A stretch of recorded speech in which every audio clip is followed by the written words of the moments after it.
Cato delivers to the Green Hornet. All aboard the Brandon Banks Express. My paycheck don't say that. I did not see Tom Higgins being fired. Emmanuel Davis, he'll score a pick six. Throws end zone, touchdown! The Hamilton Tiger Cats are officially on fire. It is Thursday Night Football on TSN. Welcome as we get this week started. If you didn't know, S.J. Green, an absolute beauty. You normally don't win when you're up against Speedy Hughes.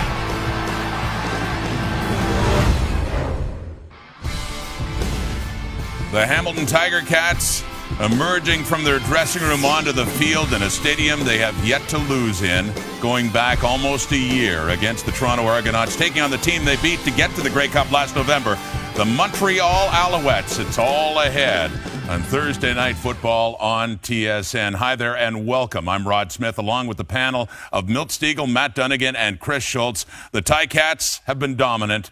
The Alouettes have been in need of change, apparently, even after they beat the BC Lions. They fired their head coach, Tom Higgins, and Jim Popp, the general manager, once again takes over. Anthony Calvillo becoming the quarterback coach from receivers coach. But the Ticats have been a story. 30 points, 29, and that's just their last three games they've won by, Matt. Yeah, they're coming in hot, and they've got a lot of things to be amped up for. And one of the biggest ones is Angela Mosca and not letting this night, go down the wrong way. They need to go out there and play well. They've got all the motivation right in front of them with number 68 in the stands, playing in front of the greatest to ever play in Ivory Win, and showing them how they're doing it at Tim Hortons, Schultze. Great motivation with Mosca present in the stadium. But I think for Montreal, it's the guys that block for the guys that run the ball that are critical. For the Alouettes, they can't get out of a run-pass ratio of reasonable numbers. 7 different running backs against the BC Lions carried the ball for 251. That running back right there, Brandon Rutley, had a great game. If they can run the football against a great run defense, they do have an opportunity. But being physical, that's critical. Another player who may be involved in that run game because Sutton is out is Stephon Logan. He's a great player. I need to get him more involved in the offense. We know what he can do as a returner. He can almost match Brandon Banks in returns, but he has to get more involved in that offense. You can get him running the ball. You can get him on some screens, get him on some reverses. You have an opportunity to win the game, but in my opinion, you need to get Stephon Logan involved in this game. I'm thinking 15 to 25 touches, and you have an opportunity. Well, you mentioned Angelo Mosca, and yes, one of the greats from 1958 to 1972 when they won the Grey Cup in Hamilton. He was one of the iconic figures of that team. He is having his number 68 retired tonight. Mike Filer, the center, going from 68 to 51 from here on in as they salute the fans at Tim Hortons Field, about to kick off. Next. One of the most iconic figures in the history of the Canadian Football League. Canadian Football Hall of Famer, Angelo Mosca. The de facto mayor of Hamilton in so many ways. Tonight, the number 68 will be retired, but it doesn't mean that there won't be a lot of 68s in the crowd here tonight, including his son, Angelo Mosca Jr., his family. They let the steam whistle go here tonight. Larger-than-life night tonight, a King Kong night in Steeltown. Yeah, very fitting tribute to the man who is known as number 68 here in Hamilton. And there he is, Angelo Mosca. They will retire number 68 officially. Ceremony at halftime tonight. So no more 68 on the field. That means a new number for Mike Filer, the Ticat center. He anchors that offensive line group that will have its hands full with the Owls front tonight, especially given that Alouettes front gets John Bowman back after he was a healthy scratch for the last 2 games. The Montreal Alouettes get Jim Popp back on the sidelines. A week ago, Tom Higgins was the head coach, fired after 24 hours, a win in BC. Popp comes back on the sidelines for the 4th time in his career in Montreal. Kent Austin's team, they've done nothing but run the table the last 5 weeks. 5 straight wins. They are invincible, it seems, at home. 10-0 since they moved into Tim Hortons Field. So here we go with number 68 in the end zone. In the far end zone, number 10, Bernie Filoni. The numbers that are retired now by the Hamilton Tiger Cats. Brandon Banks is back. Time to reunite reignite the rivalry, reignite it here tonight in Hamilton. Boris Beattie kicks it off, away we go, and it's a pooch kick, a short kick, and the Cats are on it right away. And good field position after that. So Zach Collaros comes out. He leads the CFL in passing yards. Big day for Zach. Big night. It's his 27th birthday. Yeah, looking to celebrate with a little help from his friends. We mentioned Mike Filer, 23rd straight start at center since taking over Week 5 last year. Luke Tasker has been fantastic since coming back. Only Darrell Walker of Edmonton, who's only played 2 games, has more yards per game. And a big breakout performance for Terrell Sinkfield last week against Edmonton. 6 catches, a career high, 118 yards, and a couple of TDs. 2 solid defenses at it here tonight. Collaros will throw right away. Sideline for Terrence Tolliver. Penalty flag on the play. We have an interference call down near the 37-yard line as Collaros connects with Terrence Tolliver. Now, and this one could go against the offense as Tolliver kind of pushed the corner. Jonathan Heffney passed him. Collaros' reaction says that. Hamilton, number 80. 10-yard penalty. First down. Tom Valese with the call. You're going to see there the matchup down to the bottom of your screen. It's going to be a throw behind here. So Tolliver's trying to push him deep. He gets Heffney's momentum going. You'll just see kind of a little push and swim back to come back to the football. Using the hands to create a little extra space for himself. First down, 20 yards to go from the Hamilton 41-yard line. This is a team that has been outstanding out of the gate the last few weeks. Again to the far side, Luke Tasker gets close to the initial line of scrimmage, a pickup of 9. Well, the Alouettes' strength and their identity over the last couple seasons has been their defense. Bowman is back. He still leads this team with 5 sacks despite missing a couple weeks. 2 of their key defenders, and you hear other teams and coaches talk about it. Alan Michael Cash in the middle and Winston Venable at linebacker. 2 of their best and most underrated defenders. It'll be second down and 11 yards to go. Collaros now back to pass again. There's the rush. And in very quickly is Kyrus Hebert, back in the lineup the last few weeks, and the Angry Bird has his 2nd sack of 2015. Well, they do a nice job with kind of a delayed twist from the linebacker Hebert. You're going to see him come up, and he's going to loop all the way around, and you'll see Alan Michael Cash in the middle. He's going to occupy those blocks along with Gabriel Napton. That loop from Hebert brings him free. Night of 2 outstanding returners on the field. Brandon Banks and this guy, Steph Logan, sideline, tiptoes, knocked out by the kicker, Hugh O'Neill. There is a penalty flag. It's back near the 35-yard line as Rakeem Cato gets set to bring his offense out on the field. Illegal block during the return. Montreal, number 29. 10-yard penalty. First down. So that will bring that return back. But Cato ready to bring his offense out. And keep an eye on Carl Volney. He's working against Arnaud Gascon-Nadon. He's got the hands on the back right near the point of attack. May have been embellished a little bit by the Tiger Cat defender, but nonetheless, you put yourself in a position to get called when you get behind your guy like that. Cato and Tanner Marsh had a tandem last week against BC, very effective. But this is a completely different defense in Hamilton. They bring the house over the top, and Fred Stamps has the catch. You can see the pressure package, and this is what Hamilton will bring at will all night on young Rakeem Cato. Cato's going to need some of these guys to step up. Brandon Rutley will get some more touches at running back with Terrell Sutton out of the lineup. The running game was huge last week in the win over BC. S.J. Green, his numbers have been down the last couple weeks, but still a big play threat. He's had pretty good numbers, in particular against Hamilton. Nearly 300 yards in their last 3 meetings. Nick Lewis still piling up the yak yards. Brandon Rutley plows ahead.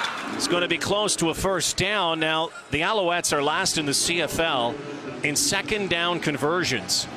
And it looks like they're going to be short here. They also have had more 3rd down and 1 gambles than any other team because they're not very good on 2nd down conversions. And it looks like they're going to go again on third down. And Tanner Marsh is back in the lineup for the Montreal Alouettes. He's taken over as their short yardage quarterback, so slightly more experience in that spot. Alouettes 17 times have had 3rd and 1 or less than 1 yard as Jim Pop looks on again back on the sideline. Anthony Calvillo is now the quarterback coach. Tanner Marsh at quarterback, short yardage here. Owls have converted 12 of 17 3rd and 1s.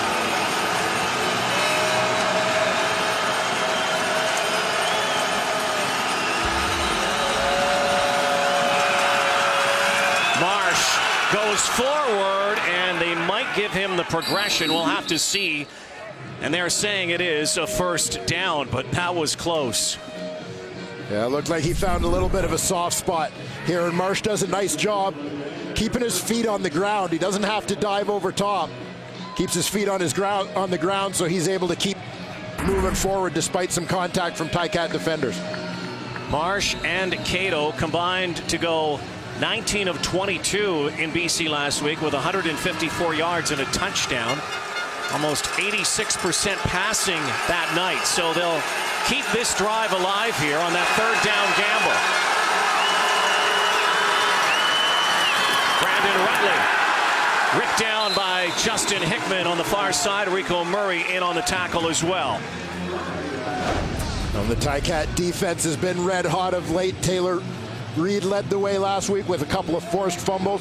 Rico Murray, Mr. Versatility on the back end. He moves to the boundary corner spot this week. He can play any of those spots in the secondary or the Sam linebacker spot. Justin Hickman, he and Eric Norwood are the bookends. Tied for the team lead with 4 sacks apiece. Owls run the ball a lot, but not on this occasion. They'll have to throw a 3-man rush, but whistles blow a penalty flag. Looked like a receiver may have jumped. Offside. Montreal number 19. 5-yard penalty. Repeat second down.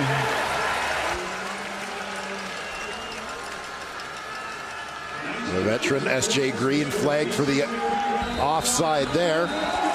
Green's numbers, as I mentioned, have been down over the last 3 games from 132 against Calgary to 66 versus Ottawa, 50 versus Edmonton. Held to just 3 catches for 19 yards last week against BC. Still, the South Florida Bull comes in as the second leading receiver in the league. Pocket collapses. Here comes Eric Norwood, and Cato wisely tosses it out of bounds. Penalty flag down near the 44-yard line. And you wonder if this might be against the Tiger Cats. It's in that area of illegal contact.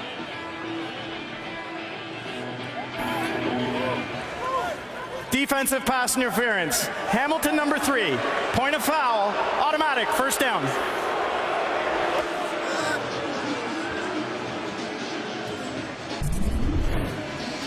Well, Johnny Sears, the halfback, is right at the edge of your screen back in the lineup here. He's working against Alex Charette, 84. And just on the scramble, he thinks he's got his guy. But then when he redirects Sears, the little clutch and grab gets flagged on the play. Cato back quickly. Pocket collapses again. There go those feet. Joaquin Cato is dropped in a nice play. It's Eric Norwood with a shoestring tackle. Well, we've seen a lot from the Ticats. You're going to see Simone Lawrence come from depth. He's taken on the running back. And every time we've seen this over the last 3 weeks, we've seen this team. There's no swim. There's no spin. He's going straight bull rush. And he just wants to beat the snot out of one of the most important guys in the opposing team's game plan. Punish their running back every chance they get. Oh, they're bringing the house again. Here it comes. There goes the football. Good play. Brandon Rutley on the screen, and Rutley's got room, and he is not going to be caught. Brandon Rutley down to the end zone. Touchdown, Montreal. A brilliant play call. Beautiful execution. 65 yards. Brandon Rutley's first touchdown of the season. Highlight reel stuff. Look at the house coming, and Cato wisely drops it off. Well, you just see that screen set up perfectly. They know Hamilton's a pressure team. How do you get a team out of pressure? Make big plays against them, just like this. Excellent play call, given the type of defense they're playing against. No Terrell Sutton in the lineup tonight. Brandon Rutley will carry the rock most of the night. That time out of the backfield. Hamilton with the #1 pass defense.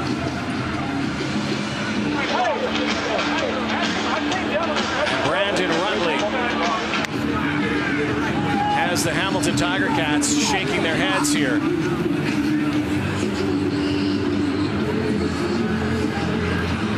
So Boris Beatty will come out. Well, Brandon Rutley, the former Tiger Cat, draws first blood here.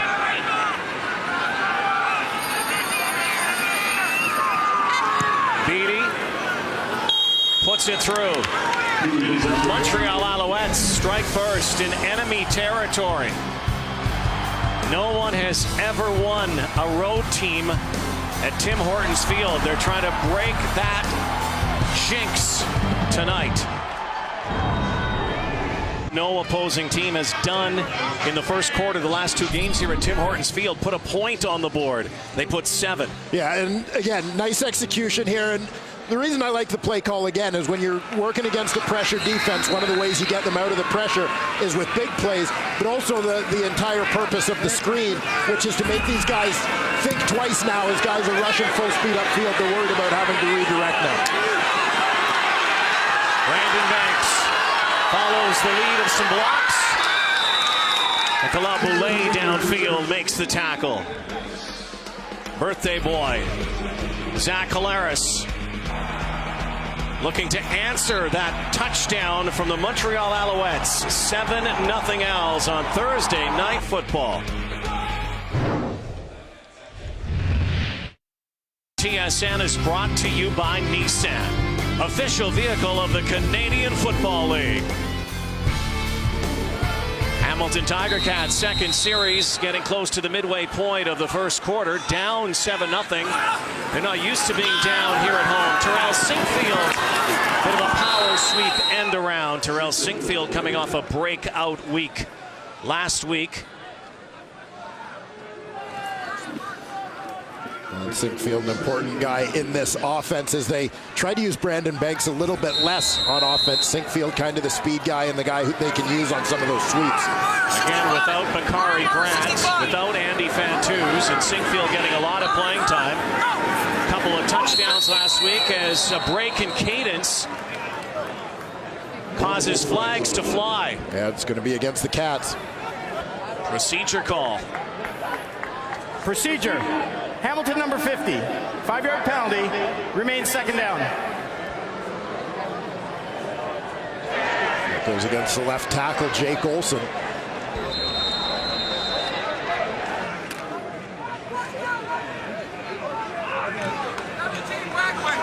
Sixteenth procedure call against the Cats.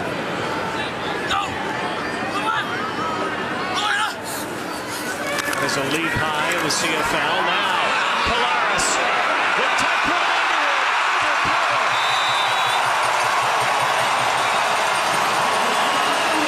Zach Polaris delivers to Tyquan Underwood.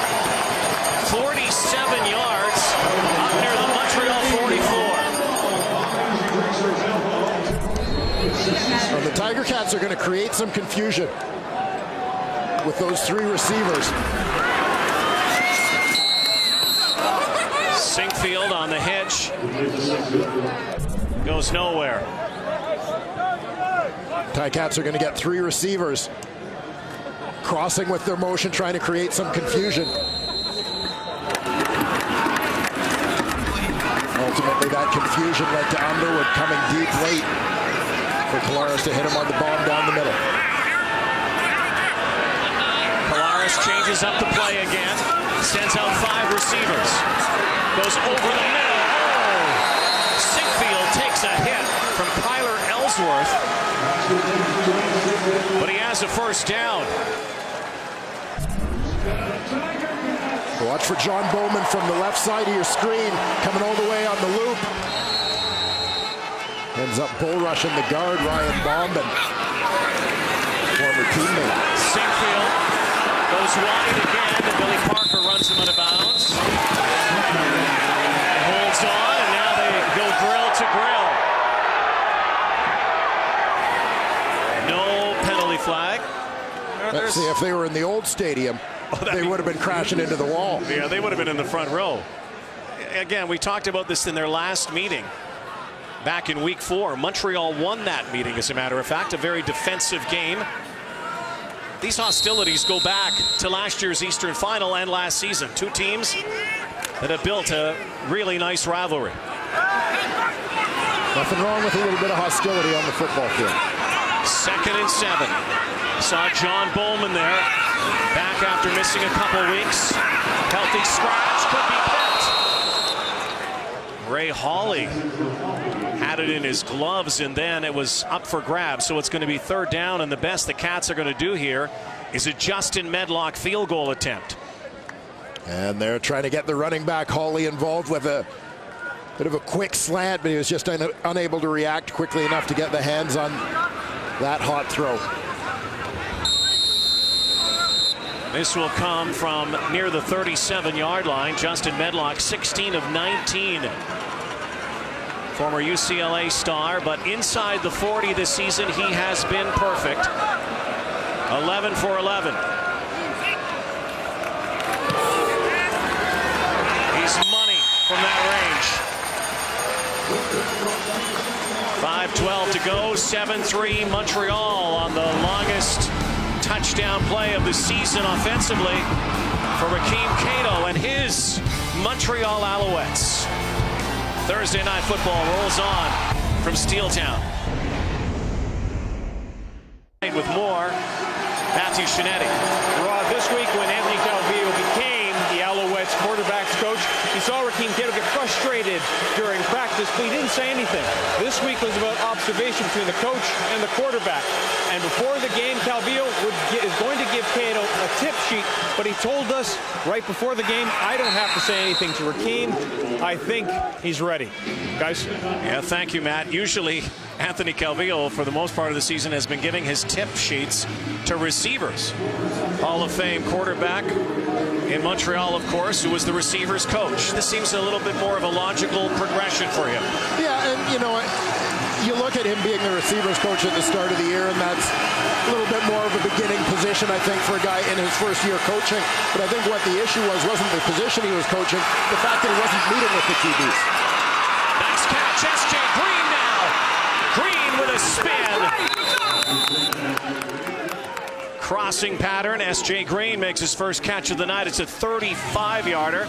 One of the leading receivers in the Canadian Football League, and certainly in that situation on 2nd down, converts again. Yeah, no question. You'll see S.J. Green, that big open space right in front of free safety.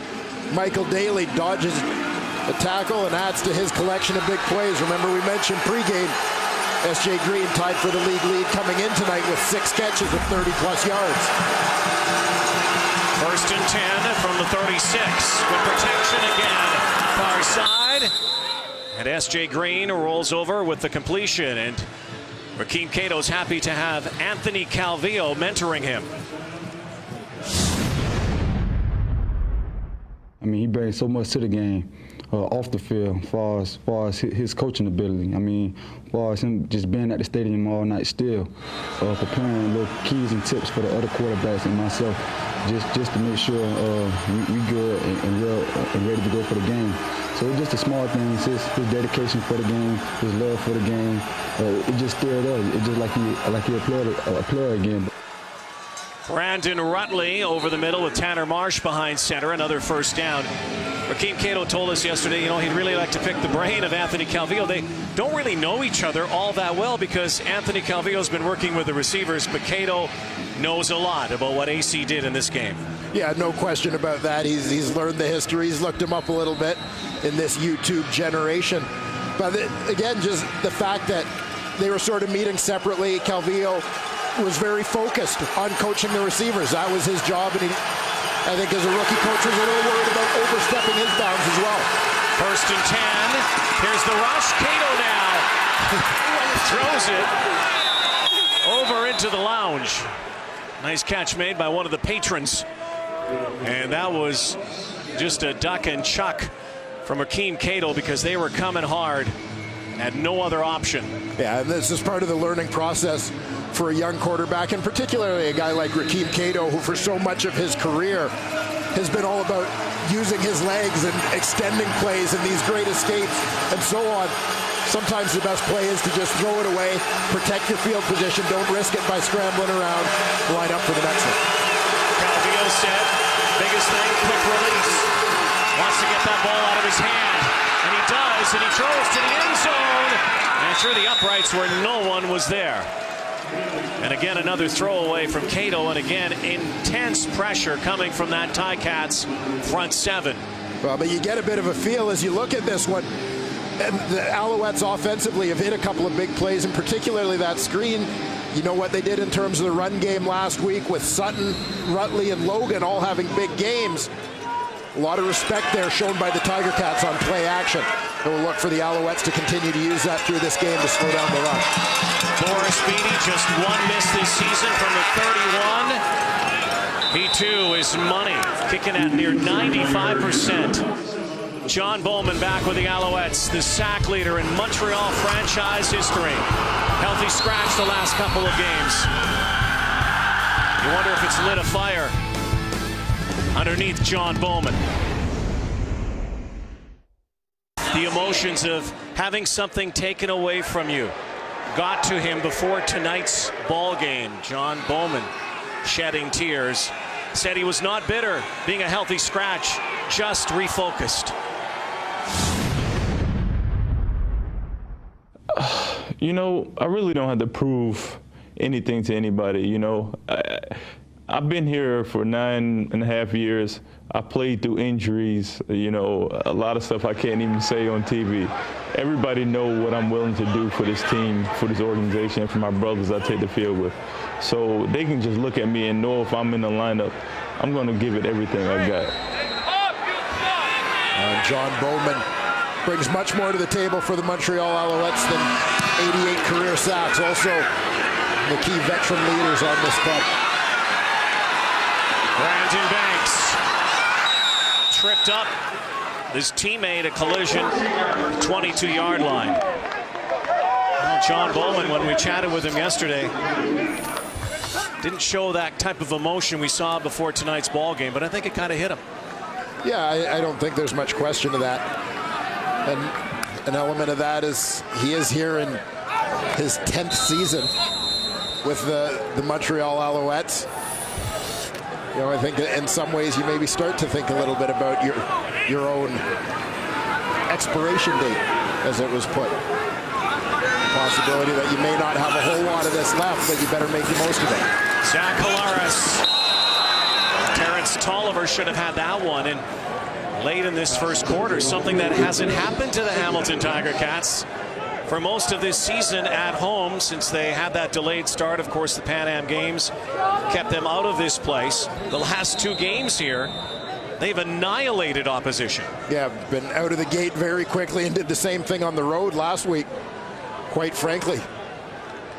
There you see the last 4 games, what they have done to their opposition in the first quarter. The Alouettes with a quick start here tonight. Owls leading by 7. Second down conversion for Collaros. Luke Tasker cuts back. Dominic Ellis and Winston Venable in coverage. 52 seconds to go, first quarter. They'll move the sticks. Luke Tasker working against Dominique Ellis, who's in at halfback for the last few games. Replaced veteran Gerald Brown at that spot. Collaros turns, looked like a miscommunication in that backfield with Ray Hawley.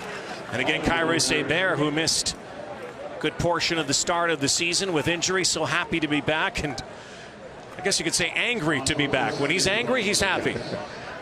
Absolutely, the angry bird. Kyrus Hebert, aggressive defender, good special teamer. We're seeing a lot of three-man fronts from the Montreal Alouettes, using four linebackers to get Hebert, Venable, Cox, and Ellsworth all on the field at the same time. And, you know, that's something that's been a factor in the decision to play one less defensive lineman, that being John Bowman the last couple of weeks. Last play, first quarter, barring penalty. Underwood again. Taekwon Underwood now. Still on his feet. Underwood reverses field. And Taekwon Underwood has had the two biggest offensive plays so far for the Hamilton Tiger Cats, but a rarity. Over the last month, the Cats actually trailing after one quarter. It's Angelo Mosca night. Cats trying to win one for number 68 and trying to keep some streaks going, but they trail after one, 10-3 on Thursday Night Football. Tailgate in Hamilton. Hey, Box Jays. Good to see you. How you doing, guys? How's it going? Good to see you guys. Box J girls, too? Oh, yeah. Thank you, brother. That's awesome. Well, the cameras are never on us. Oh, give me a hug. All right, there we go. We're getting official. Are we honorary members now? There we go. Here. We'll get you one. Right here.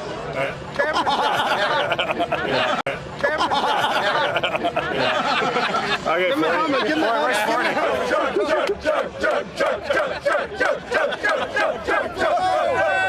All right, there we go. Look at those socks. Box J Boys on TSN!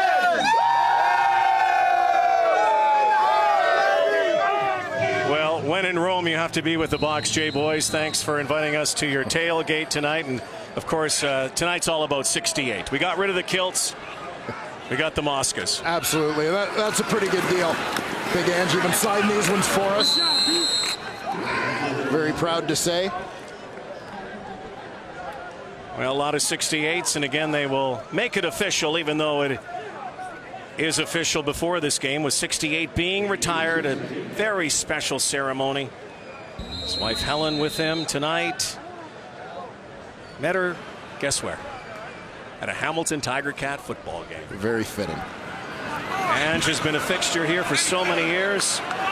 He's been a legend. Box J Boys no longer in Box J, but section 103 now.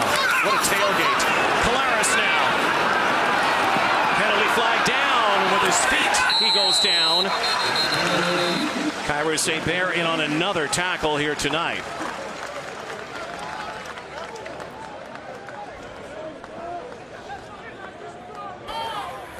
Offside, Montreal. That penalty is declined. Result of the play is a first down.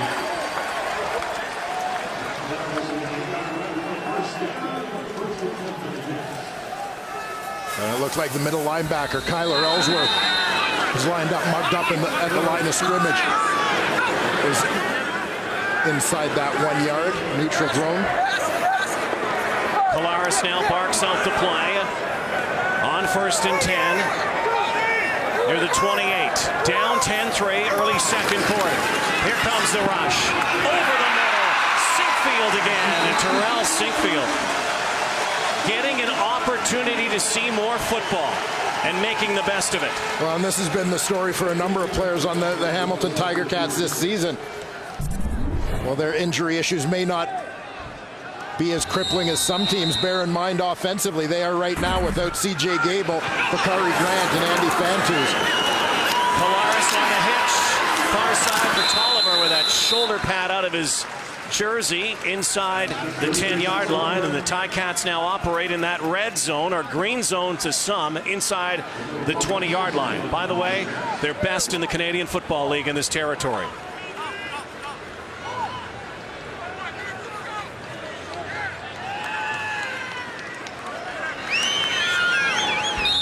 Polaris goes to that wristband.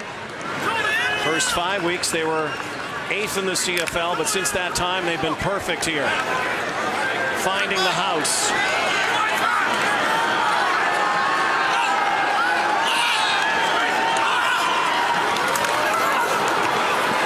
Polaris now has time. End zone. And Tasker. Touchdown Cats.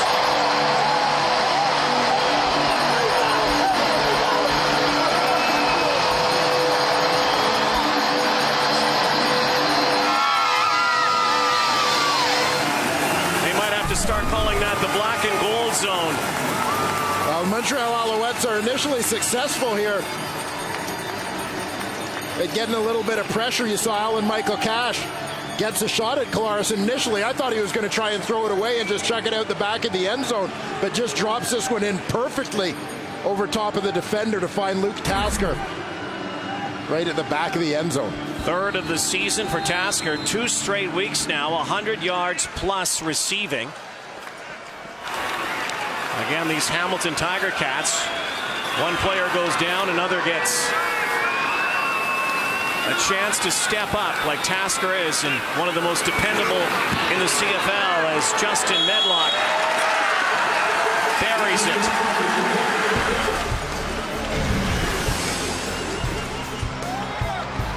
Tie ball game now. Cool hands Luke. Pay dirt again. Luke Tasker doesn't need a cart or a tractor or a truck. He's got good wheels himself. But here he's just going to run around a bit. It's almost like his quarterback scrambling. He's scrambling a little bit.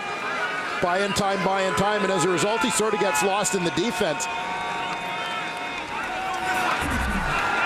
We'll take a look at this out again after the kickoff. We'll see exactly how Luke Tasker came free. All square at 10. Dominic Ellis. Collision up near the 34-yard line with Jonathan Langa. So the son of Steve Tasker has another major score. And you're going to see Luke Tasker as they're in sort of a zone defense, and he's zigzagging around in the end zone. It's sort of like, I'm in your zone. Okay, now I'm out of it. Then I'm going to go to your area.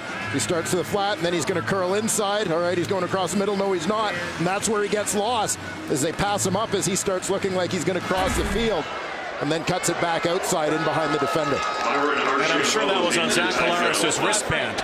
So the old one when you're playing, you know, in the lot. Anybody open. Well, there is an injury on the field right now with another update, though, on this sideline. Let's go down to Matthew. Rod, just to let everybody know, Mike Daly is out for tonight, left hamstring. He came off, training staff looked at it, and they put ice on it almost immediately. And maybe something else to check out, Simone Lawrence's left shoulder. The Ticats have been looking at that as well. Rod. All right, thank you, Matthew. Mike Daly has picked it up in place of Craig Butler, who was out with injury. Daly had 3 interceptions over the last month, as they work on Byron Archambault, one of the key special teams players, former Montreal Carabin and a Vanier Cup champion. 3rd round pick this year. So Craig Butler right back at it, off the injury list.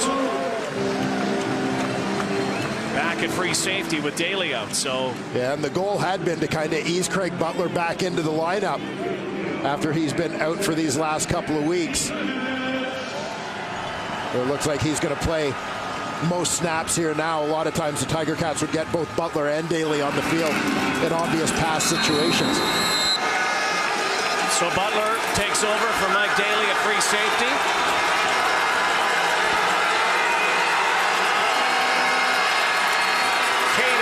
Stands in and almost picked off.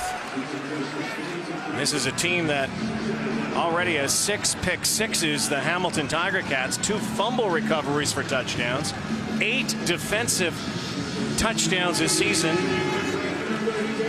There's the master of the D, Orlando Steinauer.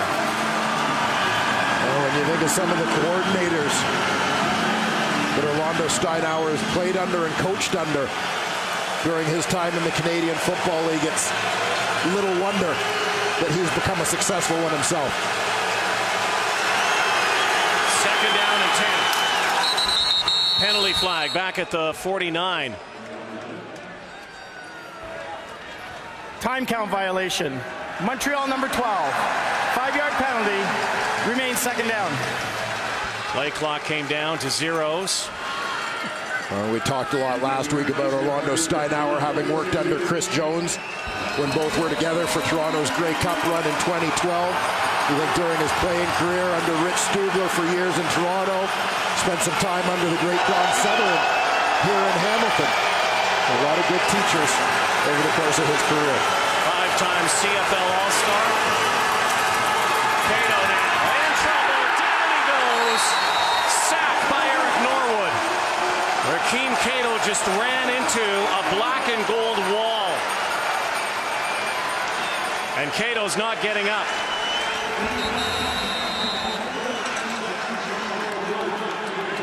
Cato has shown such expertise at escaping. Norwood, that fourth defensive lineman, he's been lined up off the ball a few times here as they've gone to a three-man front, and then he's just spying the quarterback, coming late. Cato steps up into the hole. Number 40 is right there to meet him. Looked like he was clutching the back of his leg at first.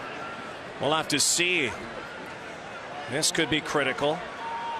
Tanner Marsh is the backup. Looks like he's going to get a chance to play here.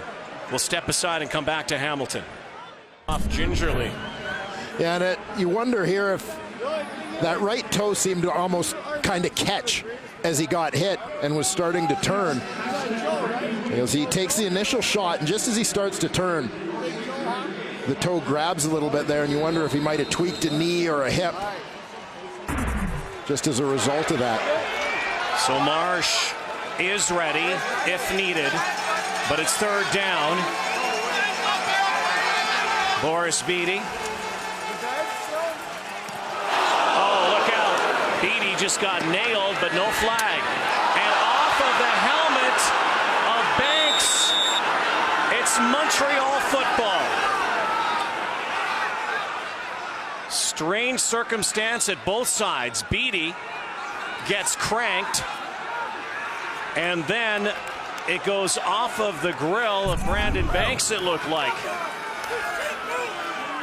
Almost blocked. He goes down. No flag. Now Banks right off the melon. Montreal football. And it's going to be Tanner Marsh at quarterback for the Alouettes after that turnover. So Marsh was warming up. Cato on the sideline. Here we go. First turnover belongs to the Alouettes.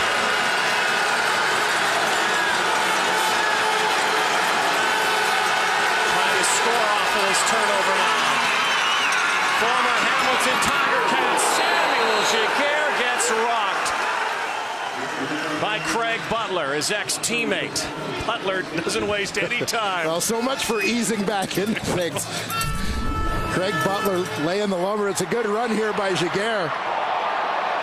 He is a professional hitman. Butler, a guy who's just a football player. Rakeem Cato apparently has gone to the locker room, trying to get an update from Matthew. That's it. Craig Butler, that's got him into the game. I'm back. First and 10, though. Marsh. Again, Marsh played some last week in BC in the win. Finds S.J. Green. He and Cato combined for a good night of passing. Hasn't thrown a lot this season, just 7 of 12. Mostly used in short yardage situations. So Anthony Calvillo, the tip sheet that he gave to Rakeem Cato, now has to go over to Tanner Marsh. In relief. Second down and 5. The 28 stamps off one knee. There's a penalty flag. It's in the backfield, and it might have been a late hit. Simone Lawrence was in the backfield very close to Tanner Marsh. Major foul, roughing the passer. Hamilton, half the distance to the goal. First down.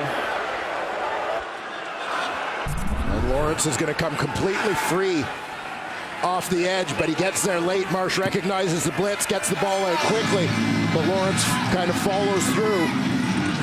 Whether you want to get him on the timing or whether they felt that was a little bit of a headshot, either way, it's going to be a crucial penalty taken by the Hamilton Tiger Cats. So Montreal inside the red zone. They're last in the CFL in this territory. Marsh looks, throws, and tight coverage. Great play on the corner by Emmanuel Davis, knocking that one away. Oh, Davis playing that field half. Matched up perfectly here with Fred Stamps. Stamps coming from deep in the slot. Davis, the halfback, is running the route right with him. Good footwork by the DB. Makes that break. Well-timed break underneath to get a hand on the ball. One of the reasons the Alouettes have struggled offensively scoring points this season is right here in this red zone. 9th in the CFL at putting touchdowns on the board. They're going to hand it off this time. It's Rutley, and Rutley down near the 2-yard line, and it's close to a first down. In fact, the Owls look like they could be going 1st and goal now. Well, Rutley looked for a second like he might be stopped up here, but O-line works up to second level. Nice job by the right tackle, Parrott, right guard, Philip Blake. Working from the D-line up to second level, getting hats on the linebackers. Allowing Rutley to pop out the other side. So it will be 1st and goal from the 3-yard line. Will this be Rutley time, or will Tanner Marsh decide to try a couple of plunges himself? He did get some progress. They try to push him back. They're going to mark him at the 1, it looks like. And Craig Butler right in the middle of it again. So interesting from the 3 that they would try what essentially works out to sometimes as a 1-yard plunge. They get that yard a little more, and maybe they go that way again. Well, basically 3 cracks to get 2 yards. Now they've improved their odds to 2 cracks from the 1-yard line. That short yardage set again.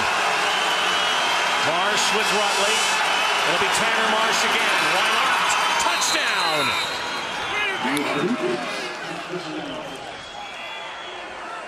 Tanner Marsh, the short yardage guy in relief, helps engineer that drive. Couple of key plays. Brandon Rutley, Samuel Giguere in there, S.J. Green. And because of a turnover, the Alouettes put 6 on the board here. A chance for the convert upcoming. Well, they get the tight end and running back out to that left side, but Marsh decides to go the other way. Essentially the open side of the formation. Finds a soft spot, and the Alouettes pound it in. Marsh has 2 rushing touchdowns this year, had 7 last year. A year where they rotated quarterbacks. He might be going the distance here tonight. Boris Beatty again from the 32-yard line for the point after. The Montreal Alouettes not intimidated tonight in the Steel City. No visiting team has ever won here at Tim Hortons Field. The Owls have the lead. The Alouettes, they take on Edmonton tomorrow. Wendy's Friday Night Football, 8:30 Eastern, 5:30 Pacific, as Week 10 in the Canadian Football League continues, and Tanner Marsh has given the Owls a 17-10 lead. Off the bench and into the end zone. Going right to work, Tanner Marsh. Quarterback roulette continues for the Alouettes. Brandon Banks looking to make amends. Sandwiched near the 25-yard line.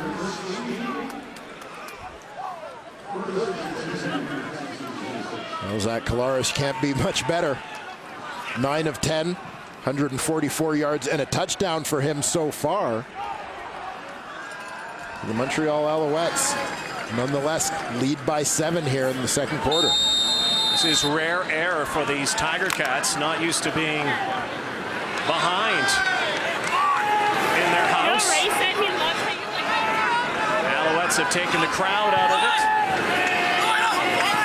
Lots of football left. Ray Hawley's out of the backfield. Collaros looking for Tolliver. We've talked so much this week about the vaunted Hamilton Tiger Cats defense, as we should, the numbers they put up. But right now, the Alouettes are posing a lot of problems defensively for Zach Collaros. Yeah, they certainly are, and their pressure coming off the edges.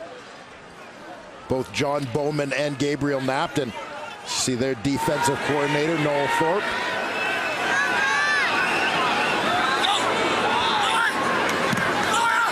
Second down. Collaros. Slant for Tasker. Chip pops. And Jonathan Hefney on the tackle.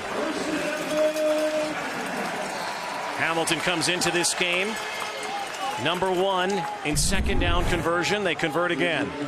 Decent job here on the right side of the offensive line, managing the switch. You're going to see the 2 linebackers, 34 Hebert, 41 Ellsworth. Hebert goes outside, switch it off. The right tackle, Jeremy Lewis, bumps off his man to slide out to him. Good communication there between he and his guard, Ryan Bauman. 5 for 61 is Luke Tasker with a touchdown. Punch, counter punch here tonight. Play action. There's the rush. Down goes the football. Down goes Collaros.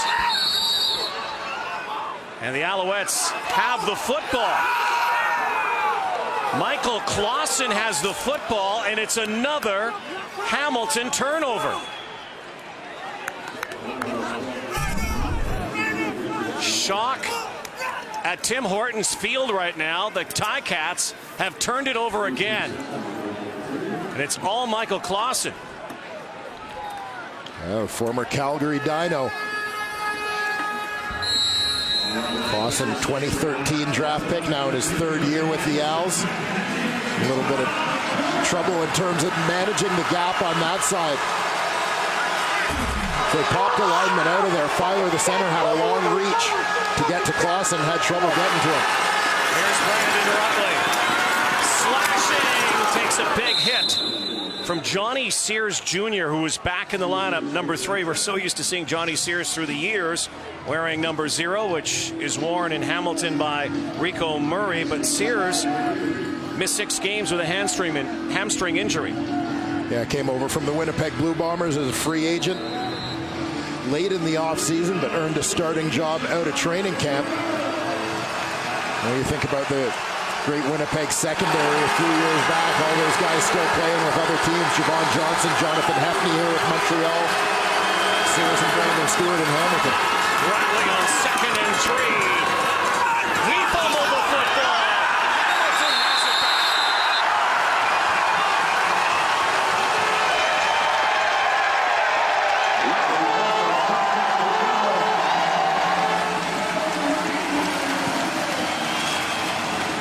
Taylor Reed has the ball. Ted Laurent was in there, a number of cats in the interior. Yeah, it looked like it may have been Johnny Sears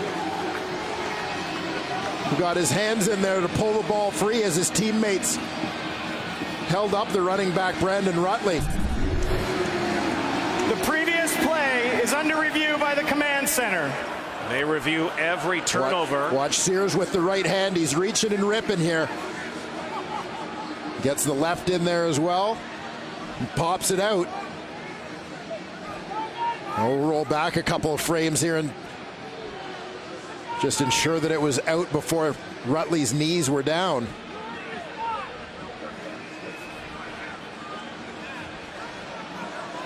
Boy, that is a hard one there as they are looking at it on the big screen. Again, no challenge flag necessary. Turnovers are reviewed by CFL command. Maybe we'll get a look right there. Maybe that knee looked like it might have been close down. From there. We'll get one more angle on this one. This might be the best. There is the knee. There's the ball. Oh. I think the ball's out of just a hair before that right knee touches down. Right here. Ball's out. Knee is still up by a couple of centimeters. That's what Jake It's a real Ireland close one. is looking at CFL command. This likely could mean that Montreal maintains possession.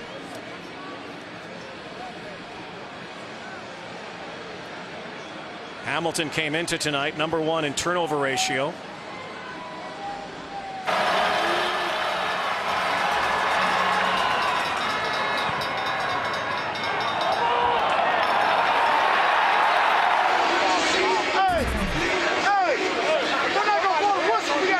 No, for real though. Hey, that shit been late. hands. First down, Hamilton. So they say it is a fumble. Well, Johnny Sears, who had contributed a couple of interceptions. Pat and Booze, rest in peace. We out here, Fresno, stand up. Stay tuned, baby. That knee not being down. Fumbled football. Hamilton with the takeaway. A topsy turnover game already. Nick Grigsby gets the carry. Grigsby made his 2015 debut last week in Edmonton. Contributed 49 yards on 4 carries. Well, we've seen the Cats occasionally go to a 2-back set with he and Hawley both in the backfield at the same time. In fact, on their touchdown, they had both then using Hawley as a free releasing receiver. Grigsby was the one who stayed in to protect from that set. Last play before the 3-minute warning.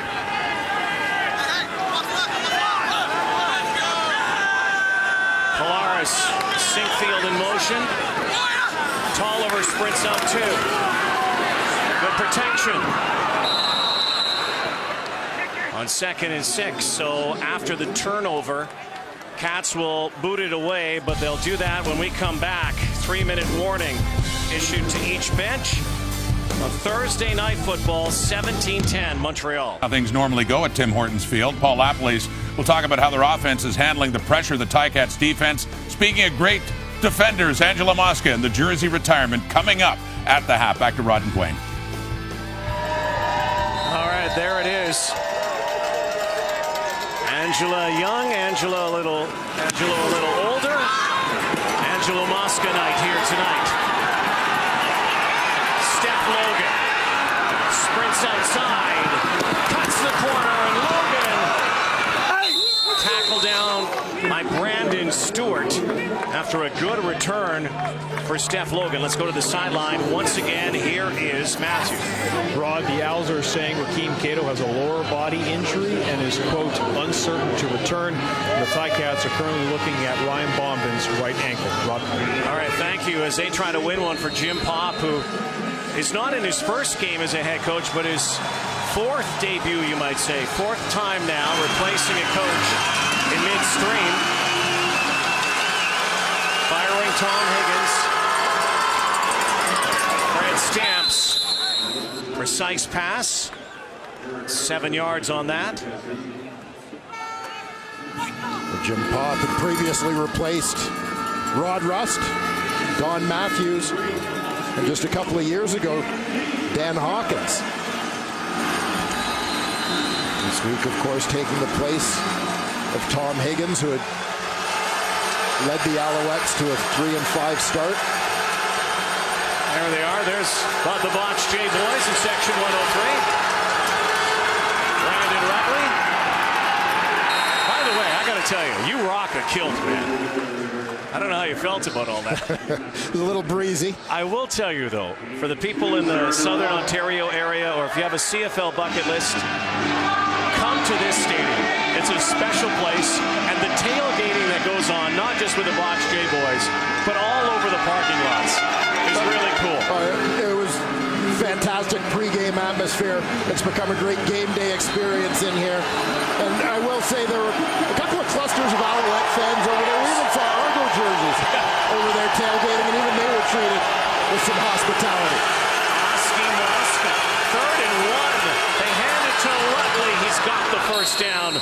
Just over 90 seconds to go before halftime, and that Angelo Mosca ceremony to come. And tonight, the Alouettes try to play spoilers, party poopers. Well, and you talked about Jim Popp's return to the sidelines, and you typically think that when there's a coaching change made that there's going to be this big adjustment period as players have to get used to the new guy. But the fact is, this is a team with a lot of veteran guys who have had Jim Popp as their coach before. Quite frankly, longest serving guy here. Oh, it's the reverse. Samuel Chicago is going down. Ted Laurent was not fooled one bit. Ted Laurent was the East Division's most outstanding Canadian a year ago. And quite frankly, looking to stake his claim to a repeat on that honor. Guy who spent his college at Ole Miss out of Montreal. Yeah. Lived in Montreal, in fact, until he was about 13 years old. The family moved south. He ended up attending McEachern High School in Atlanta, Georgia.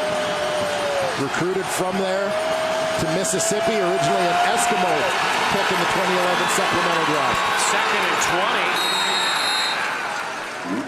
20. Curiously, the Owls decide to run that football right into the gut of the Hamilton defense. So it will be 3rd down, and Beatty's coming out. This field goal attempt would be around 45 yards.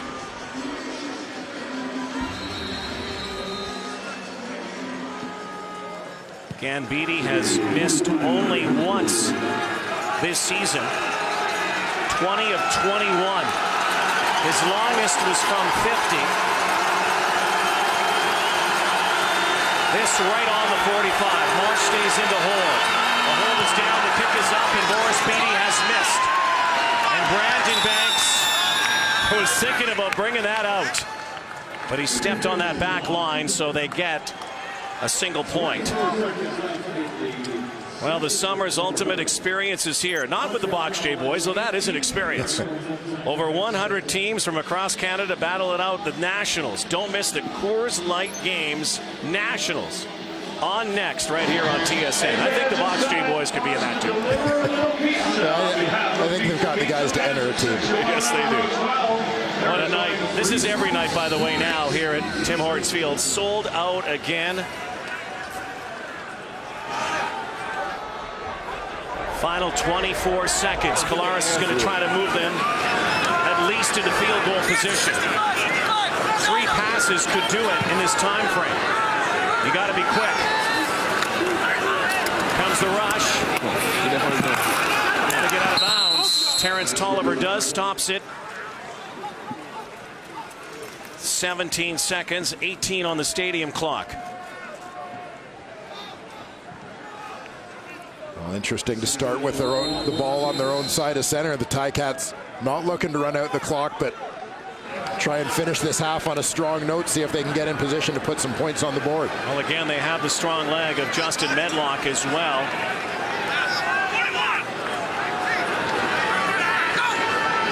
He can certainly boot it from midfield if needed. There's the rush again. Collaros into traffic. Nice play by Chip Cox. Penalty flag, though, as Collaros was throwing that football. Major foul, roughing the passer. Montreal number 95, 15-yard penalty, automatic first down. Wow, that's a costly one. 12 seconds left before halftime. Corby Irvin too close to Collaros. Yeah, and you'll see exactly why the league changed their rules a few years ago to protect against these hits. Not going intentionally, not targeting for a dirty hit, but because he strikes a little low around those knees, that's why the call goes against Corby Irvin. Well, one more play here, and they get into Medlock's range for sure. This would be a 56-yarder. Collaros stands in and delivers. Underwood again. And another late penalty flag in the backfield. 7 seconds to go before halftime.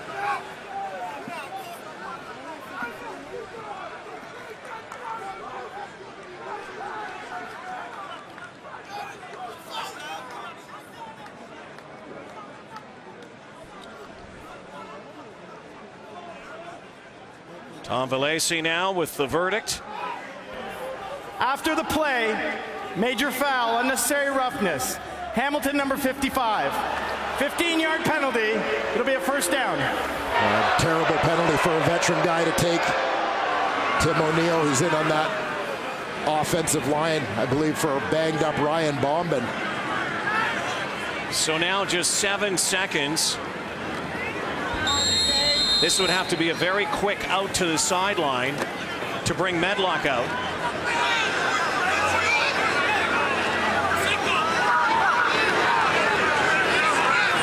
Or might they even take a shot at the end zone?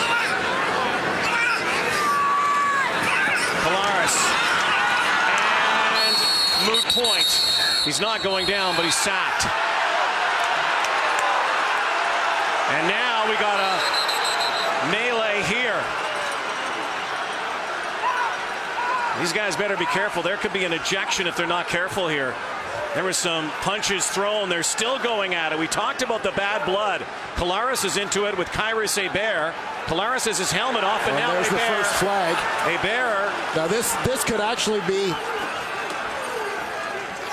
on Collaros for taking off his helmet in the field of play. Well, there were punches thrown. They were going at it. Did we mention they don't like each other? They're not very fond of each other at all. Haven't been, never will be. So 2 seconds remain.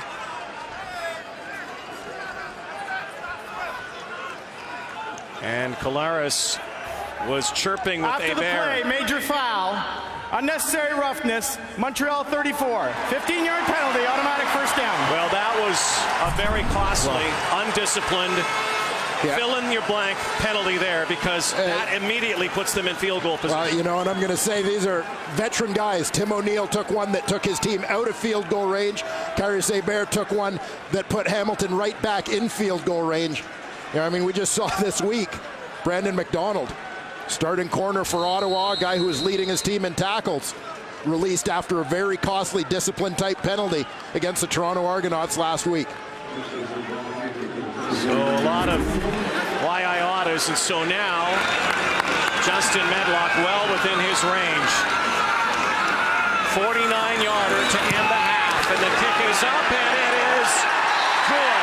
And that penalty could prove ultimately costly at the end of this ball game. We'll see how it plays out. But for now, interesting. The Hamilton Tiger Cats, for the first time this season, trail at the half. 18-13 on Angelo Mosca night here in Hamilton. And who would have thought tempers are flaring on Mosca night? Thursday night football.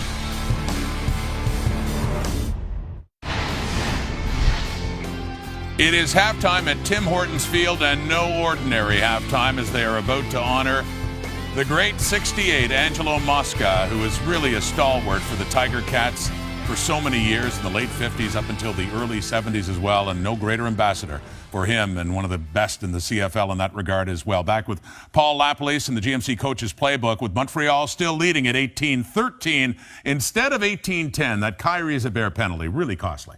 Yeah, certainly. I love Montreal's aggressiveness right now. You know, you want your players to play with tons of confidence and not back down from anybody, but you got to know when you're going to be in a bad position to hurt somebody. Be curious to see how costly that penalty turns out to be. Okay, take a look at this here. We got a screen pass. The pressure is one of the best things that you have to beat from Hamilton. You got 6 guys rushing here off the edge. Here's the guard does a great job of picking up the player. And then we come upfield. There's nobody left to block when the first level guys rush the passer. Great call by the Montreal Alouettes to beat the blitz. Here's another 6-man rush. Sometimes you have to pick those up.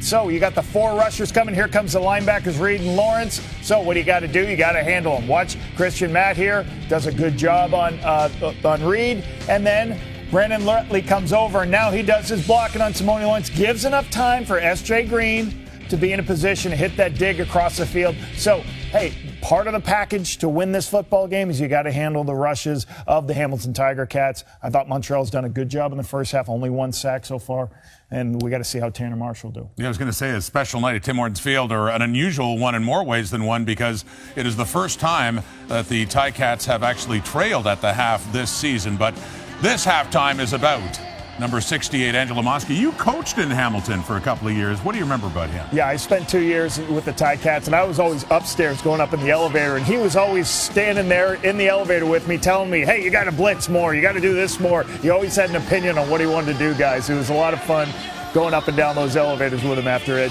before and after every game. Well, they were one of the forces in the CFL when his career began in 1958 and won the Grey Cup in '63. There he is as well. And that's his son, Angelo Jr., helping him out of the cart now. But And he retired his final game at Iverwin in Hamilton on that very footprint of land in 1972, one of the captains when they won the Grey Cup, beat Saskatchewan. Milt Stegall, Matt Dunnigan, Chris Schultz here as well. I know you've all met Angelo Mosca. And your impressions, not only of him from what you understand he was like as a player, but as an ambassador to the team in the game. Well, you talk about the CFL, and when you talk about certain people in the CFL, he definitely comes up as one of the big characters in the CFL. You know, I met him my first year in Winnipeg in '95 and went to go play Hamilton. And, you know, I remember what he told me because I had hair back then. He told me he liked my hair, so that was something pretty cool. But this is a great honor. I'm happy to see this because he's one of the greatest figures, one of the greatest players in CFL history. You know what it is about Angelo is once you get past that rough demeanor, he's one of the most compassionate and giving men in Canadian Football League in his history. You look at him now, you know he's struggling as a human being. We have great empathy for him, and I'm just glad he has these moments. From the Spectator. I had the pleasure of working with Angelo on his book. I'm used to standing beside people who are larger than me. Today I'm standing beside somebody who's larger than life.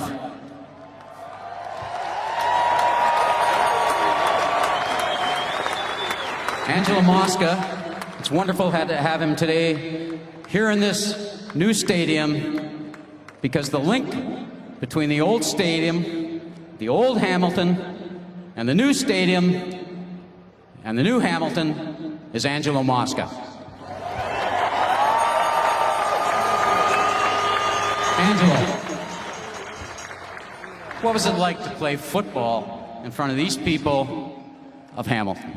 Well, I was here for 17 years, and it was just a lot of fun.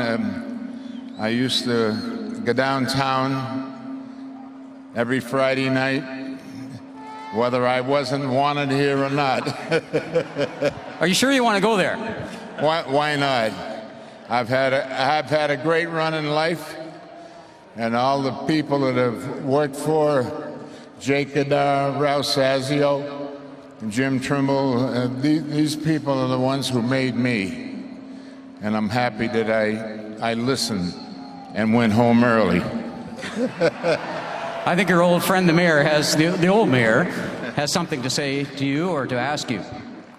Angelo got to know Hamilton immediately when he came in 1958. He was across the street from Delta School. You had a little restaurant, but you knew that the Beach Road Bakery had more than buns and donuts because there was a card game in the back room. Oh, I was not supposed to say that. Okay. But the one thing I did want to comment on, we had Dave Fleming coming out last night. He's here tonight. Gene Cepitelli, Teddy Page, Joe Zuger. These guys loved you, Ange, and I know you loved them. I love the hell out of these guys because they made it fun. I'll never forget when I came here and Joe Zuger was a new guy, and I looked at him and I said, "Who the hell are you?" He said, "My name is Joe Zuger and I'm a quarterback." I said, "Wait." I couldn't believe it. I sat beside him in a dressing room and talked to him from days on. Dave Fleming came in town, Gene Cepitelli. They finally closed the school up in Pennsylvania so we could get him here. But this has been a great city for me, and it's a place I wanted to be, and it's all they ever did was ask, "You sure you want to be here?" I assure you I want to be here because the greatest owner they have now, his name is Bob Young. And that's very important to all these people.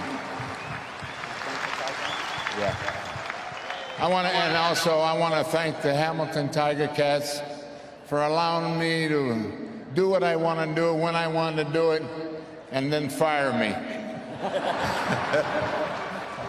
Angelo's thanked a lot of people here. The person who really deserves the thanks, number 68. Let's tell him to his face.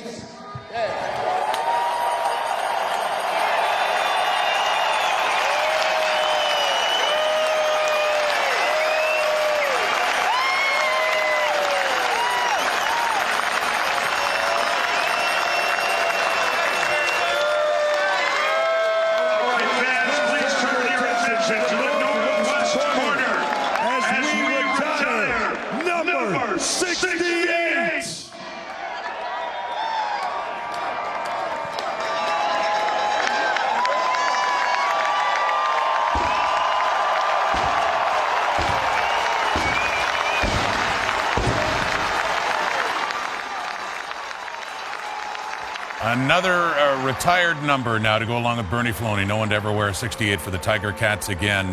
Matt Dunnigan, you were there last night at a fundraising dinner for Alzheimer's, something that Angelo Mosca is suffering from, but a great night honoring, as said, one of the great players and ambassadors of the game. Absolutely, and what people don't realize is he was born in Waltham, Massachusetts, and the American player come north of the border and has been embraced his country for the last 50-plus years, and it's good to see a man that's given so much and paid it forward get his just recognition.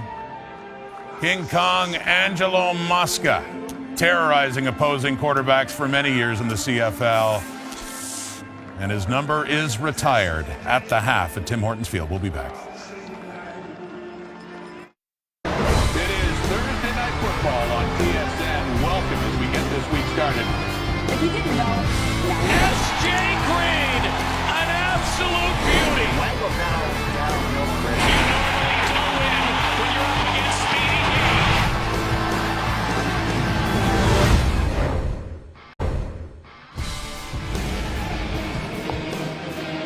G. What a night for Angelo Mosca.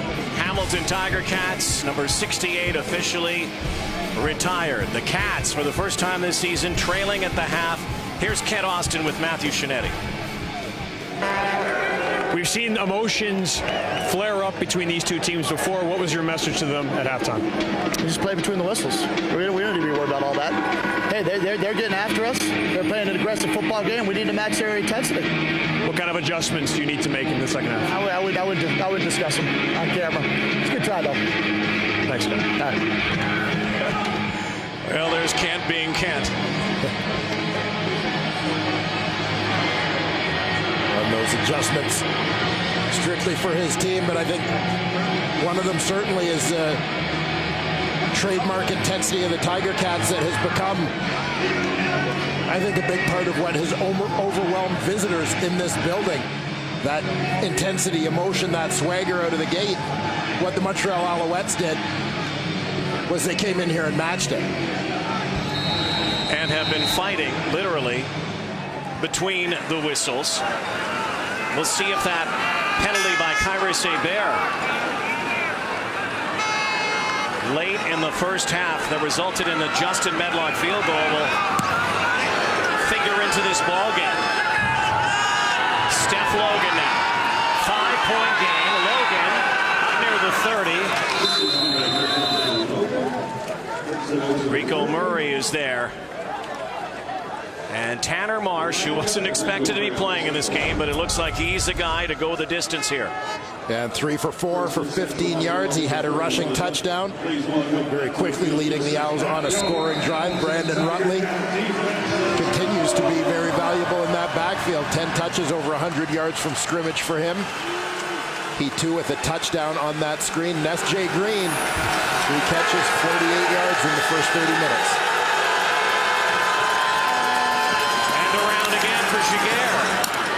Tanner Marsh, play action and handing it off to Giguère. Comes back to the town where he was drafted. Went to the NFL, of course, Samuel Giguère out of Sherbrooke.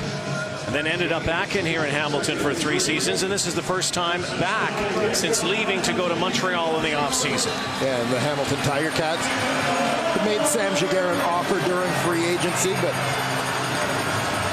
he liked that opportunity to go back, as you see Rakeem Cato rejoining his team on the sidelines. The first half injury. Second down and 3. Marsh pulls it back, tucks it, and takes it himself. And we'll have the first down. And again, a team that came in tonight last in the CFL on second down conversion attempts has done very well so far here tonight against a very solid Hamilton defense. Well, they've had some success in terms of their running game with Brandon Rutley in the first half of this ball game. And as a result, that's forcing Hamilton to honor anything, play action, any kind of run fake, as you saw, allowing Tanner Marsh to get outside untouched on the boot. You saw Rakeem Cato with ice on his hip. Marsh over the top for S.J. Green. Craig Butler makes the tackle. Big gainer there. S.J. Green, a couple of big plays tonight. This one goes for 24 into Hamilton territory. Again, you see it right between levels, over top of the linebackers, in front of the DBs. Plenty of space. Nice touch there from Tanner Marsh on the delivery. Tanner Marsh thrust now into the quarterback role. He's the guy tonight with Cato on the sideline. There goes Steph Logan down the sideline. And last week, when the Alouettes ran the football really down the throats of the BC Lions as Craig Butler pushes out Logan, they used seven different ball carriers a week ago and putting up an enormous amount of yardage. Yeah, great diversity last week. 3 different running backs with Logan and Rutley joined by Terrell Sutton, who handled the bulk of the load. But I thought Steph Logan sent a very strong reminder last week that he can still be a significant contributor on offense in the Canadian Football League. Marsh and shotgun. Good protection. Goes in zone for Green. Bumping down there, Simone Lawrence retreated back in coverage. And it's an incomplete pass. Tanner Marsh in this territory of the field, getting a little bit locked in on the Owls' go-to guy. S.J. Green, who's very well covered, as you mentioned, the linebacker Lawrence dropping off. Enrico Murray, the corner, there step for step as well. I've yet to hear from Nick Lewis in this ballgame. Lewis, who was a big factor, the X factor in BC, had a touchdown and a big play close to the goal line. This is kind of his territory as well, second down. There's Lewis on that shovel that worked so well. It's not going to work this time for a first down. They're going to be about 2 or 3 yards shy, and they'll have to bring out Boris Beatty. Taylor Reed makes the tackle on Nick Lewis. That play worked pretty well at BC Place last week. Yeah, good recognition of the motion there by the Hamilton defense. And the timing of Nick Lewis coming across the formation. Weren't going to let it happen to them. Boris Beatty, this near the 23-yard line. Will boot it through the uprights and give the Alouettes an 8-point advantage. Zach Collaros back in his office here at Tim Hortons Field, where he has played so well. Win streak at home on the line, and a 5-game win streak on the line tonight for the Cats. Blind Spot, new series Monday this fall on CTV. Now we know why there's so much bad blood in the air tonight. Under a full moon here in Hamilton. Ticats trailing 21-13 early third quarter. Montreal brings the heat. Collaros has to duck now. John Bowman brings him down.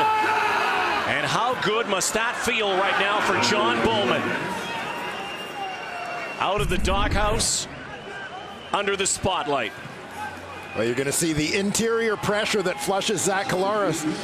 Has a look right, but then peels back to his left, right into the waiting arms of John Bowman. John Bowman, the career sacks leader. That's career sack number 89. Again, missed the last couple of games.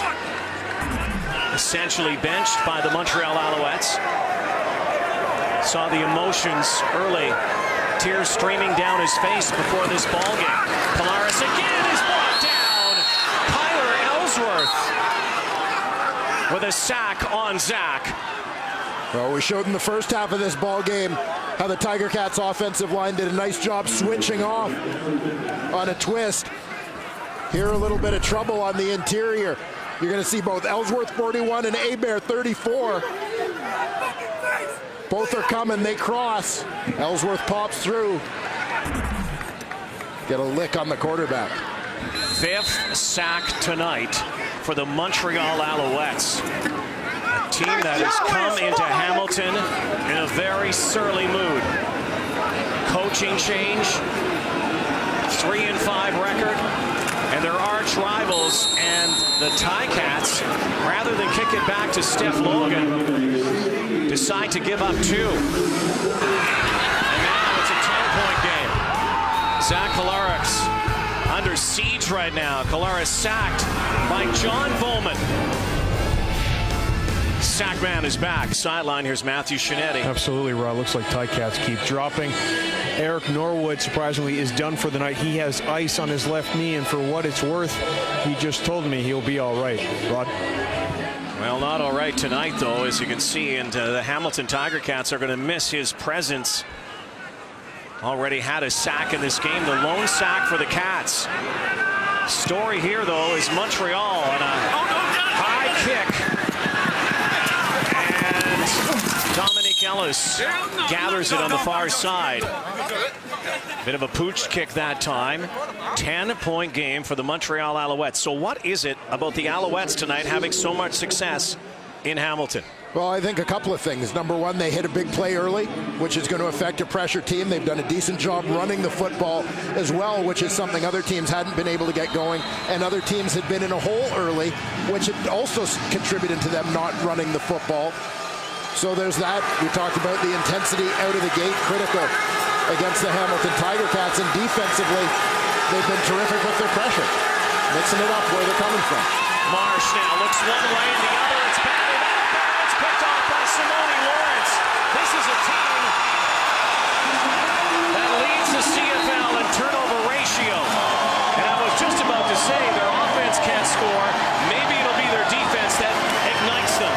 Well, and this was, I can't take credit for jinxing them because I hadn't said it yet, but the offense had, for the most part, done a decent job protecting the football.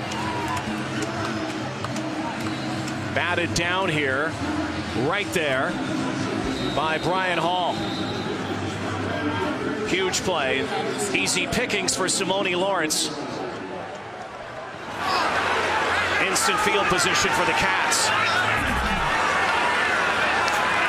Now see if this will light their fuse. Flags fly. There was not a time count because it was down to 1 second the play clock. Procedure, Hamilton number 56. 5-yard penalty. Repeat first down. Right tackle Jeremy Lewis, guilty party.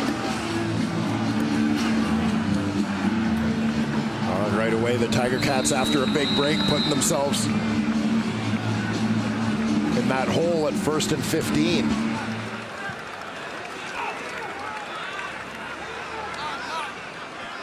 Polaris clears out his backfield. Will send out 6 receivers, including Nick Grigsby. Polaris now. Pump fake. Look out now. Brought down by Gabriel Napton from behind. This Montreal defense frothing. Well, I'll tell you, on the previous play that caused the turnover, no surprise to see Brian Hall get his hands on the football. He's got good hands. But I'm just surprised he didn't catch it. I mean, we saw Brian Hall. I don't know about some of the footwork we're going to see from him here. But pretty good hands from the big fella. And we heard the stories about him on the jugs machine. With every catch, he would walk closer and closer to the machine, and he caught everything. Second down. Come on, man. Here comes the rush. Screen pass now. And brought down once again is Grigsby. Ferocious Alouette attack defensively tonight. Winston Venable spied that perfectly. Yeah, Venable here is playing at depth, and it shows you the versatility of these Montreal defenders. We've seen a number of blitz opportunities here. It's Venable sitting back, spies it, comes up, and Al's leading tackler doesn't miss in space on this one. A guy who has really emerged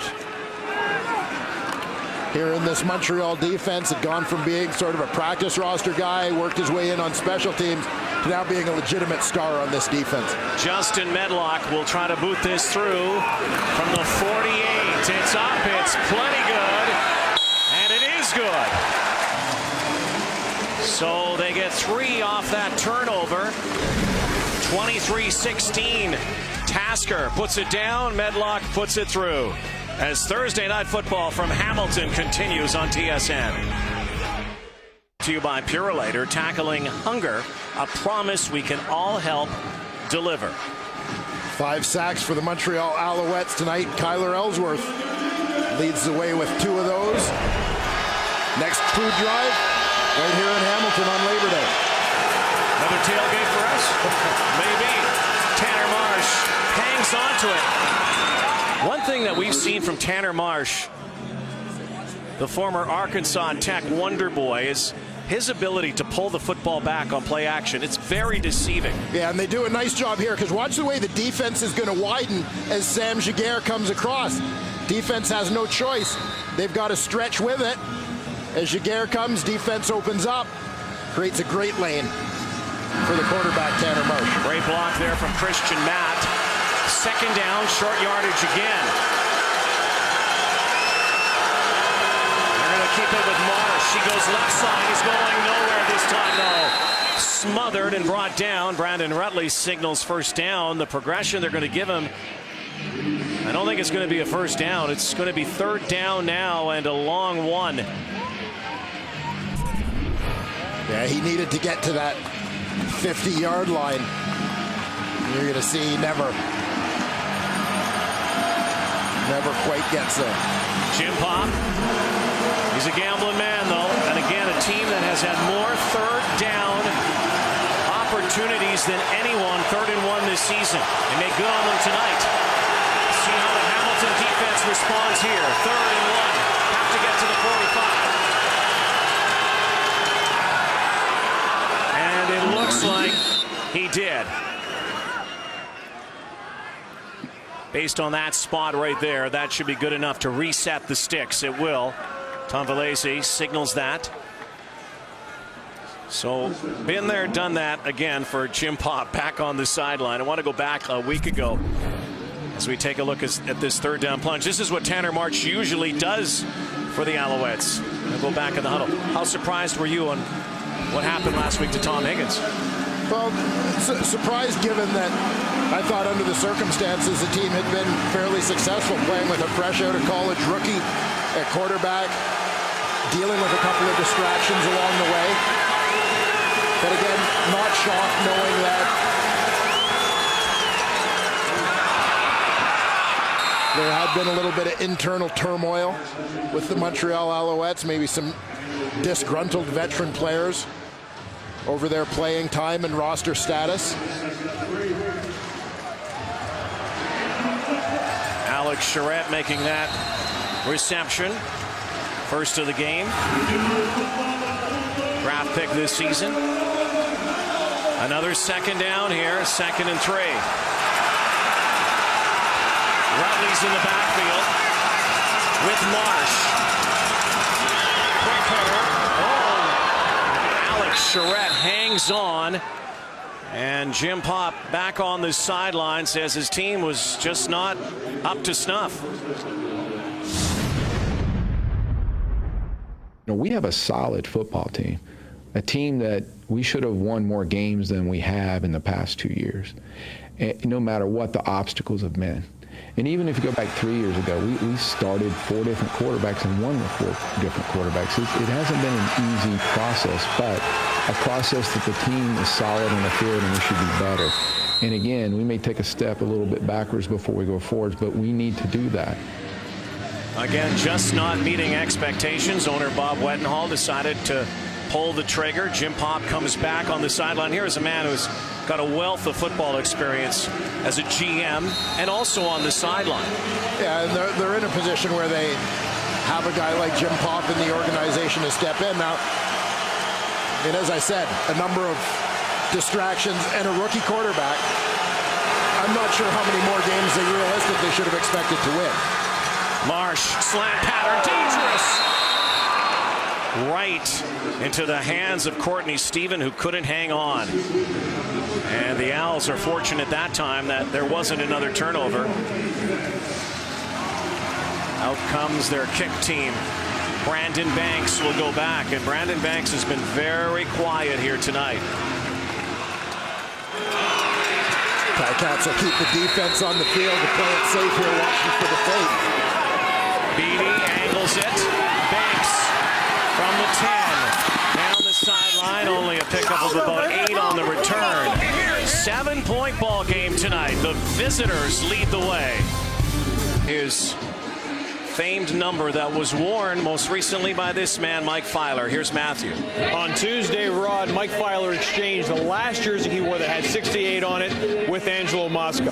Mosca obviously became very, very emotional. And then the Ticats defense shook Mosca's hand one at a time. Filer has been trying all week to remind them all the value of Angelo Mosca to this community and this team. And Eric Norwood said Mosca made such an impression on him that handshake is still hurting, guys. And believe me, if you've ever had an Angelo Mosca handshake, you'll know what that means. So he inherits another famous number worn by Carl Coulter, number 51. That's right. He said he looked into the history a little bit. He thought that those pictures of the cooler, Carl Coulter holding up the Grey Cup in that 51 jersey looked pretty good. Former Tiger Cat center. Last time the Cats won the Cup in '99. Here's the rush. The pitch this time to Grigsby. A little stutter step. And backwards he goes, and John Bowman brings him down. So Mike Filer leading a little run block there on the pitch and said he was honored to wear number 68. You know, growing up in Brantford, I was able to know a little bit of the history of what 68, brought to the community, as well as this organization. I've said it for the last week. When I first arrived here in Hamilton, I was given the number to wear, and I sat back and looked, and I didn't think anyone should be wearing it. I know what Ange meant to this organization as well as the community, and you can just see this whole week has been pretty much been a week for Ange, and it's been phenomenal. And special week for that guy too, Mike Filer, and the great Angelo Mosca. And a penalty flag on that play. Illegal contact. Montreal number 38. 10-yard penalty. First down. Now, as revered as he is in Hamilton, not so much in other cities, perhaps in Vancouver and BC, but absolutely beloved here. An icon here. And I'm actually shocked that that number wasn't retired years and years ago. Yeah, well, it is surprising for a guy who has been historically the player most associated with this franchise, but regardless, glad they got it done. Great ceremony at halftime, and obviously a well-deserved honor for Big Ange. 1st and 10, the Cats now. The protection for Columbus. Billy Parker had a chance at a pick. So Angelo Mosca, who won 5 Grey Cups, last one here, Ian Sunter's famous field goal. I want to ask you, do you think he's more famous for football? I guess here in Hamilton for sure, or being that professional wrestler that he was around the world, well, King Kong Mosca. Yeah, and I guess it depends a little bit on the age of the people that you're asking and maybe the region. But we had some movement on the line. Collaros retreats to the huddle. Yeah. Offside. Hamilton number 17. 5-yard penalty. Remains second down. Funny moment with Collaros yesterday when we were talking with the Cats. He said, he was a wrestler, right? He goes, what? He pulled out his mobile device and went on YouTube and started watching some of the old Andre the Giant, King Kong Mosca battles and all of the other things. And Angelo Mosca, a larger-than-life character and personality. TV pitchman. Could have been the mayor in this city.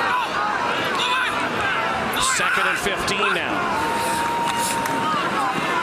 A bear in the prowl. Gives it off to Grigsby, and Nick Grigsby is hammered by Gabe Napton. Nick Grigsby, who comes back to Hamilton again. Ticats without C.J. Gable. Grigsby, a former Bomber and Ticat. Well, Grigsby was the guy that carried the mail at the end of last season when Gable was out. Oh, now it's a fake. Justin Medlock. Great kick after an absolutely bobbled fake and botched. Steph Logan is down. And Justin Medlock could not get a grip on the football. That's why they kick it. Well, he had Luke Tasker standing right near the sideline, trying to throw just a quick hitter. As the return team peeled back to block, you saw he lost the handle on it. Unbelievably, was still able to get that away. So Tasker runs out like he's forgotten something. This is a sleeper play, and then he stops just inside the sideline. They are very illegally lucky. Downfield on a kick. Hamilton number 33. 10-yard penalty at the previous line of scrimmage. We'll repeat third down. So they'll repeat this, and Medlock will kick it away for good. Hugh O'Neill, right leg wrapped. If you're wondering why O'Neill's not out there, that's why. On the bike, he can't even pedal right now. Normally the punter here. Yeah, and a play they've probably been working with O'Neill. Well, exactly. So motion. They have a man on side here. Well, not on side now. Medlock. Montreal with Logan. Slices up to the 42-yard line. On the last play of the third quarter here tonight on Angelo Mosca night. Paying tribute to a legend, retiring his number. Now the Cats would like to win one for Ange. An emotional night. And the Alouettes have a chance to break the home team streak. Cats right now trailing heading into the fourth quarter, down 23-16. A 5-game win streak on the line, 10-game win streak at home on the line, and it's all because of Montreal, especially what they've done defensively here tonight. Yeah, they've done a nice job controlling the Hamilton Tiger Cats, and one of the big things against the Tiger Cats is actually keeping Zach Collaros in the pocket. And it's not that he's not a good pocket passer, but it's when he gets outside of that pocket, the things he does off schedule, as they say, when he's improvising, that can really kill teams. And we look at his numbers tonight, and by our count, we've got him out of the pocket 3 for 3, including the touchdown pass.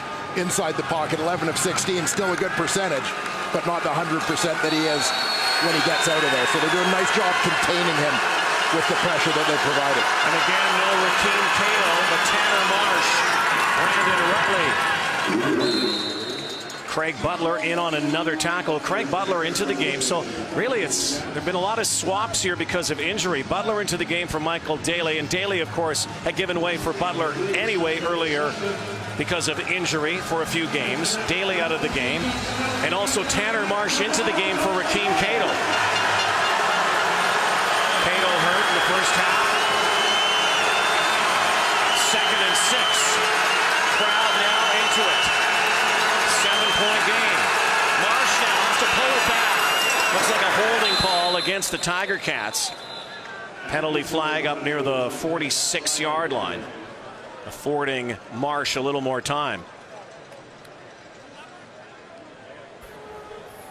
Offside. Hamilton Not a number hold. 99. 5-yard penalty. Not a hold, but a Repeat late second down.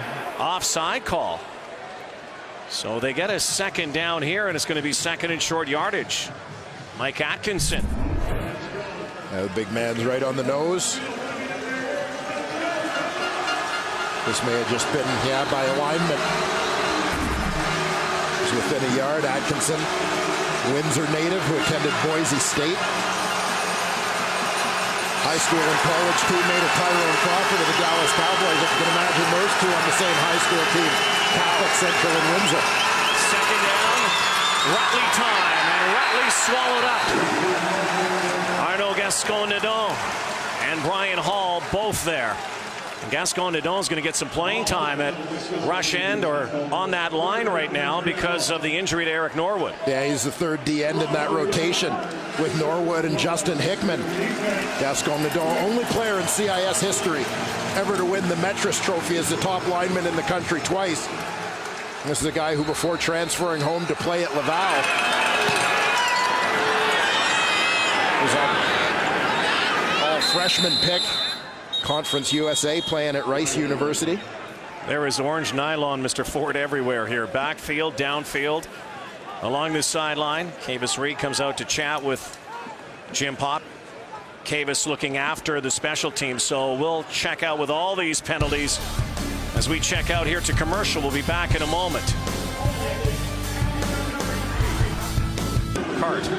Back here where, as we went to break, we told you about the penalties. Guess what? Montreal maintains possession. Too many men on the field for Hamilton. Taking that penalty will keep this drive alive. And we've seen costly ones for both teams, and you wonder, with a couple of injuries, that can create special teams substitution headaches. You wonder if that may have been the case that led to the Tiger Cats having too many men out there. First and 10 from the 50. Marsh. Fred Stamps now. Still looking for his first touchdown as an Alouette, coming over from the Edmonton Eskimos in an off-season trade. Johnny Sears makes the tackle. And another flag here at the 40.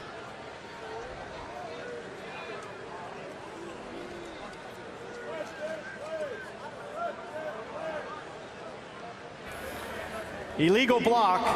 Montreal number 19. 10-yard penalty with free first down. S.J. Green flagged. S.J. Green flagged for the block on the corner. Rico Murray there as they throwing the hitch screen in front of him. So they'll take it back 10 yards. It's first and 20. Back in Montreal territory now, scrimmaging from their 50. Tanner Marsh, the signal caller. Another hitch screen and a whistle. Another play that doesn't get off. Procedure. Montreal number 54. 5-yard penalty. Repeat first down. First and 25 now. Bearded Jeff Parrott.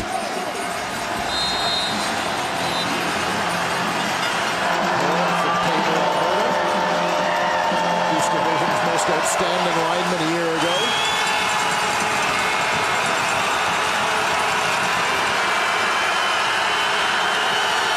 DB settle back here. You know Marsh is throwing. Now he might go. Steps up over the top.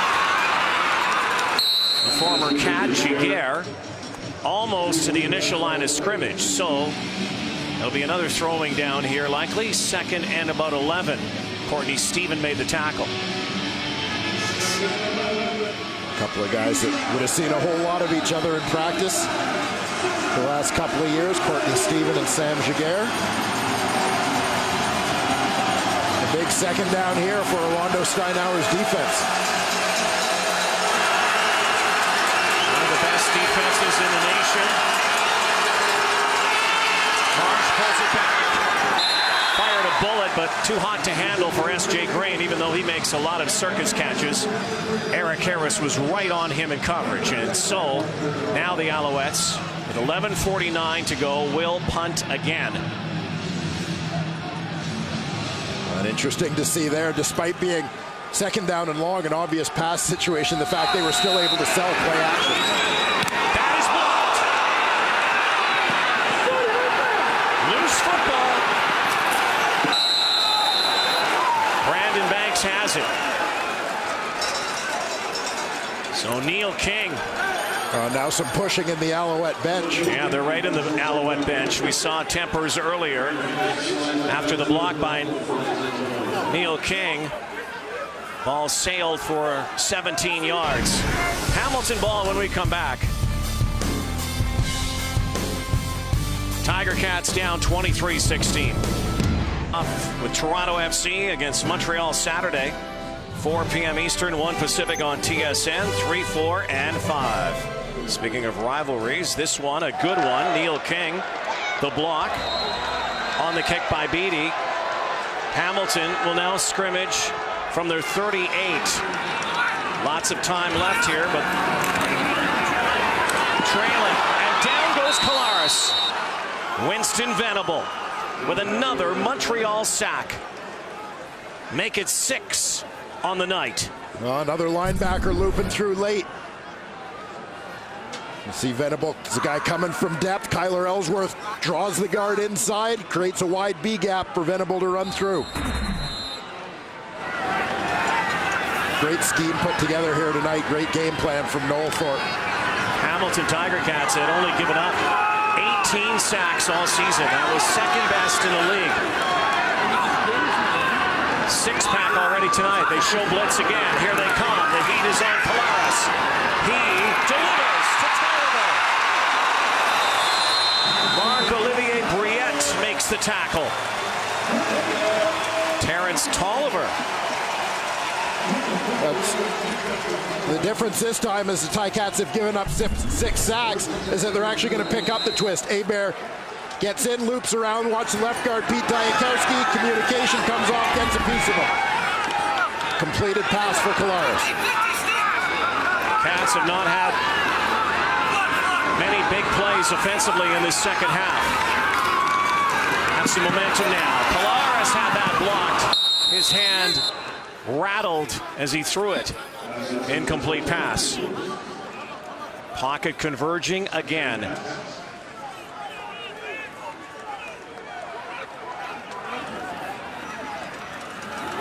I believe it was Bowman, Napton in there providing the pressure, interfering with Zach Collaros' delivery that time. Back in week 4, Hamilton went to Montreal and lost. One of their 2 losses on the season, 17-13. Collaros, sideline, coming back is Tolliver. Standing grab. Back shoulder grab on the Alouettes D. Jonathan Hefney in coverage on Terrence Tolliver. Well, this from the line of scrimmage looks like the same thing. Watch Hebert loops right to left. Diakowski comes off, picks him up. Solid protection at the line of scrimmage allows Collaros to deliver the ball to Tolliver. Another first down, another conversion by the Cats. Down to the 37. Down 7. Look at this. Little misdirection. They give it to Speedy B. Brandon Banks. Another first down. Marching it close to the 20. And again, this team has been perfect when they get inside the 20 over the last month. 10 for their last 10. And you occasionally watch Brandon Banks when he runs that ball and think someone needs to remind him. He only weighs $155, lowering the shoulder, fighting through a couple of tackles there. Good hard run from the smallest man on the field. He weighs half of some of those offensive linemen. Collaros, Lutasker, inside the 10, inside the 5, down to the 1-yard line. Dominic Ellis saved a touchdown, but now the Cats are back in the go zone, the green zone. Right edge of your screen is Luke Tasker. Quick turn and look out. Pressure comes. Ball's out quickly. Collaros stopped once and driven back by Chip Cox. Let's see the fight in Zach Collaros. Angry with that play. A little more fight from Chip Cox. He's waiting on the outside.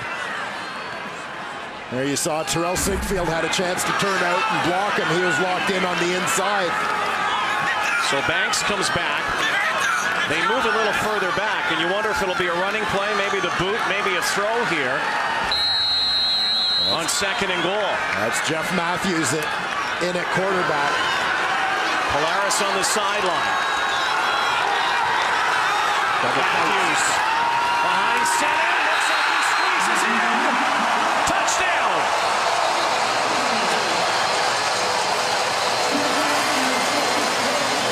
Jeff Matthews scores. And we're a convert away from a tie ball game.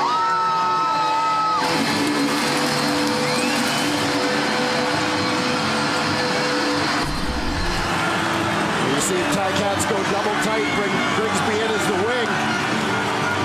He slides in as almost a lead blocker. The quarterback, Jeff Matthews.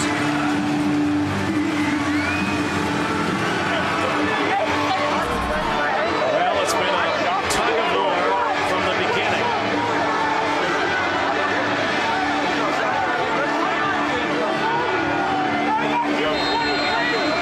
Impressive drive from Collaros. Terrence Tolliver contributing. Luke Tasker, Brandon Banks, then capped off. Now a key 32-yard point after from Medlock, who's been deadly from that range. Back where we we started. All even. Matthews scores. Cats tie. By GMC Sierra. We are professional grade. Rod Black, Dwayne Ford, Matthew Shinetti with you. Jeff Matthews, third CFL touchdown from 1 yard out. Big one here. Tied at 23. 7:07 remains as number 7 kicks it off. Steph Logan fields the high hop.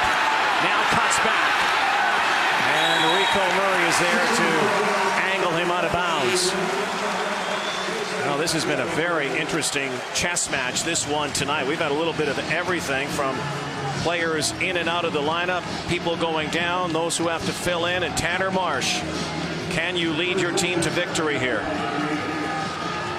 The Montreal Alouettes, both offensively and defensively, they've made very few mistakes in this ball game. Now critical time, just under 7 minutes to go. They need to continue to be perfect. First game back, trying to win one from him. Trying to end the mystique of this place. Marsh fell down as he threw. Slipped on the turf. He was being hounded. Tanner Marsh, incomplete. Lost his footing. Then Rakeem Cato, in case you joined us late, suffered a lower body injury. And he was sacked by Eric Norwood in the first half of this ball game.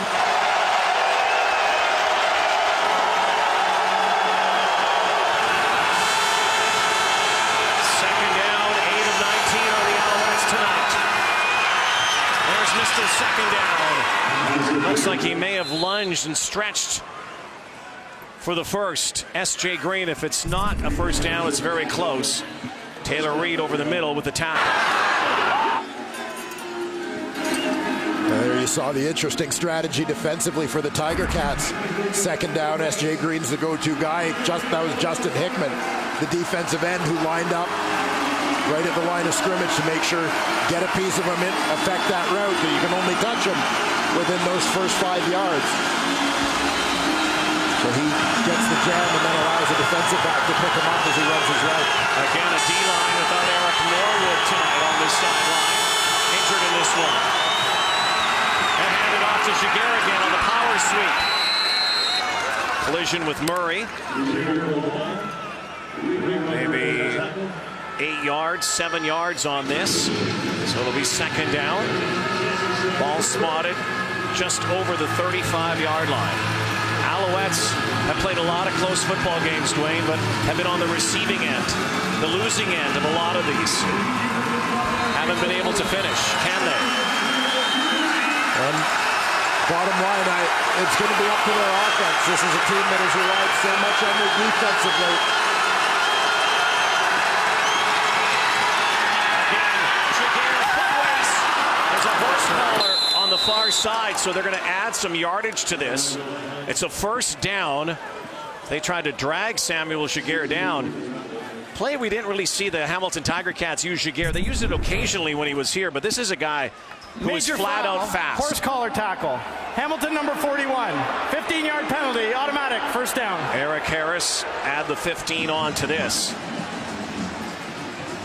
Well, it's just some creativity for the Montreal Alouettes, a team that's committed to running the football.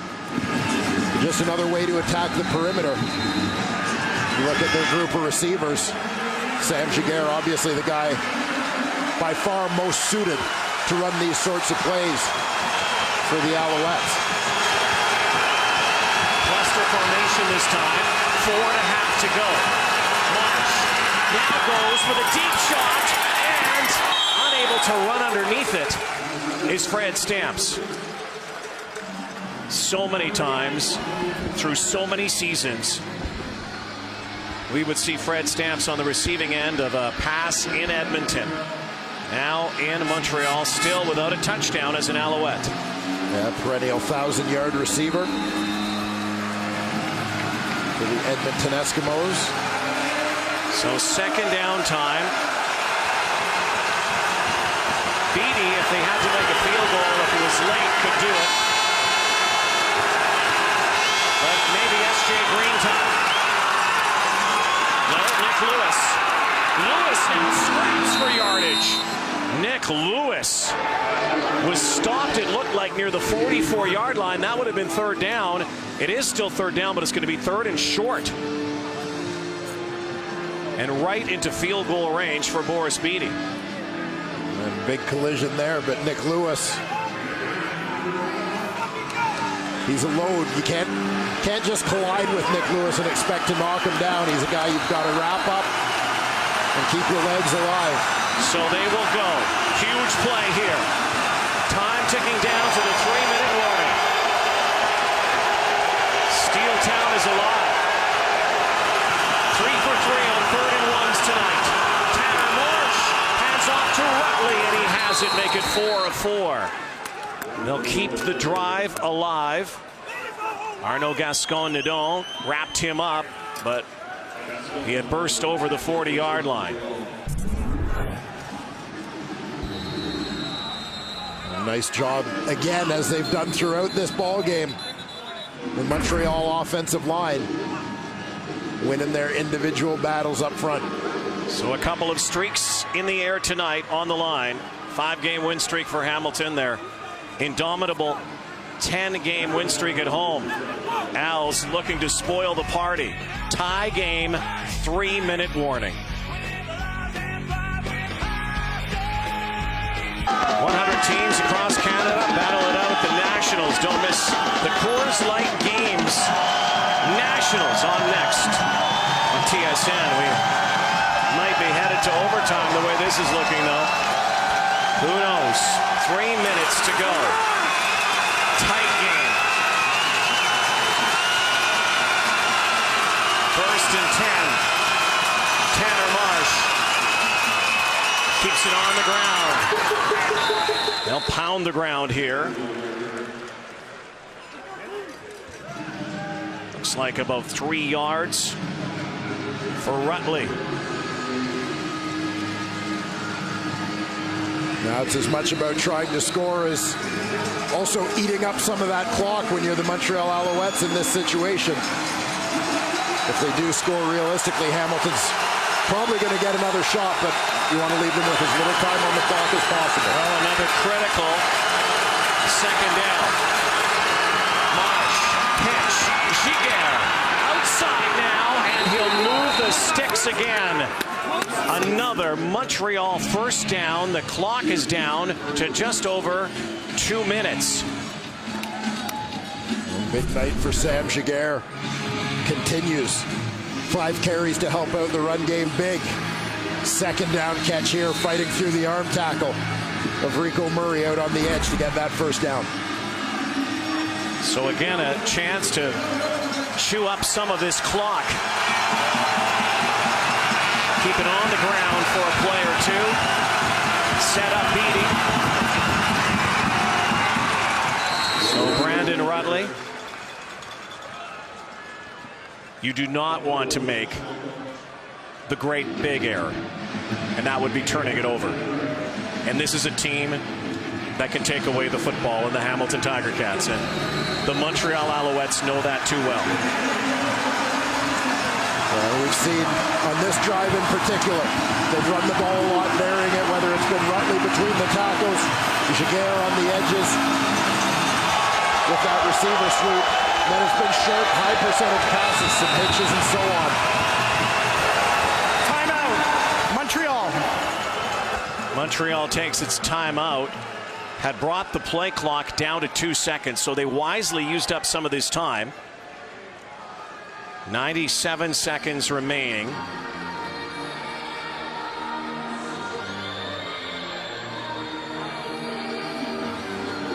Jim Pop on the verge, perhaps, of his first win since coming back on the sideline. Replacing Tom Higgins. Second down. Simone Lawrence comes back in for the Tiger Cats. Yet another huge second down play. Pistol formation, Rutley behind Marsh. They hand it to him, and Brandon Rutley churns. Had to get down near the 18-yard line. Looks like it's going to be spotted outside the 20. Ryan Hall, a huge tackle there. It's going to be 3rd and 2. Boris Beatty's going to come out. Black and gold night here. That's old school right there. So Beatty comes out. Hamilton will get the ball back. Question is, will they be down 3, down 1?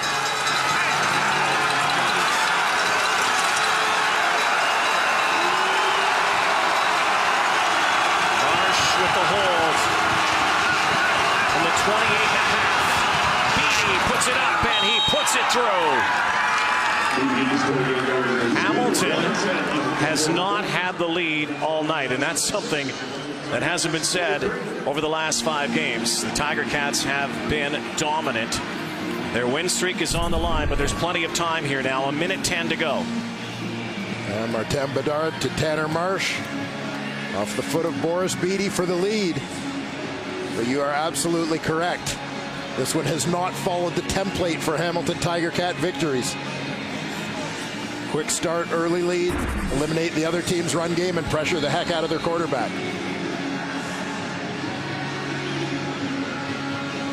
So down by 3, 1:10 to go in a place where they have never lost. 10-0, including the Eastern Final. There's been magic here. Do they have magic left? Collaros, far side. Terrence Tolliver. Probably better that he actually was called out of bounds at this point. They have to use the clock wisely here. 1:06 to go, 2nd and 4 now. Zach Collaros, Kent Austin, this entire Hamilton Tiger Cat team. This has been Death Valley for opposition since last Labor Day when it opened. 2nd and 4. Here comes the heat. Collaros throws over the top. And Terrell Sinkfield has a big play. And right now, Justin Medlock's longest field goal on the year, if they're in a position to play for the tie, is 53 yards. That would be snapping from the 46. They're now on the Montreal 47-yard line. Time ticking away here, down to 55. They have time to move this even closer, even get it close to the end zone. Grigsby, and that looked like a face mask really close there. Both hands up, grill to grill, and Grigsby loses a couple. So now another crucial down here. Well, loses a couple and is stopped in bounds. And takes them out of Medlock's range. One of the biggest plays right now. 44 to go. Collaros. Here comes the blitz. There it goes, and it's picked off!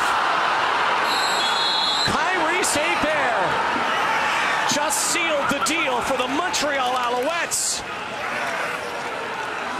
who are going to end the Tim Hortons Field curse. Kyrese Hebert has been all over the field here tonight. Costly penalty. First half. Some redemption right here. Yeah, just coming off the right edge of your screen. He knows Luke Tasker's running that route inside of him. And looking into the eyes of quarterback Zach Collaros. Great diving pick here.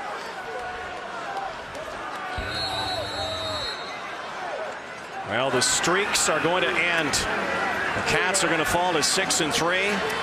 Montreal's going to get its 4th win. Jim Pop's going to get a victory in his first game back on the sideline. Game filled with a lot of tension and anxiety and angst. And the Montreal Alouettes, full value for one of their biggest wins of the season here tonight, to come into a place that no one has won. And against the odds, Rakeem Cato goes out. Tanner Marsh comes in. Timeout, Hamilton. And it helps solidify a Montreal victory. Clock ticking down here. Toronto in Edmonton tomorrow night. And guess what? Next week, Battle of Ontario right here at Tim Hortons Field. The Argonauts and the Cats. The difference is this time, the Tiger Cats' invincibility at home. The aura has been lifted. First loss. On they feel. Hey, I'm happy you see it. It was the same formation. It was the same formation on the Super Bowl. Again, 19 seconds.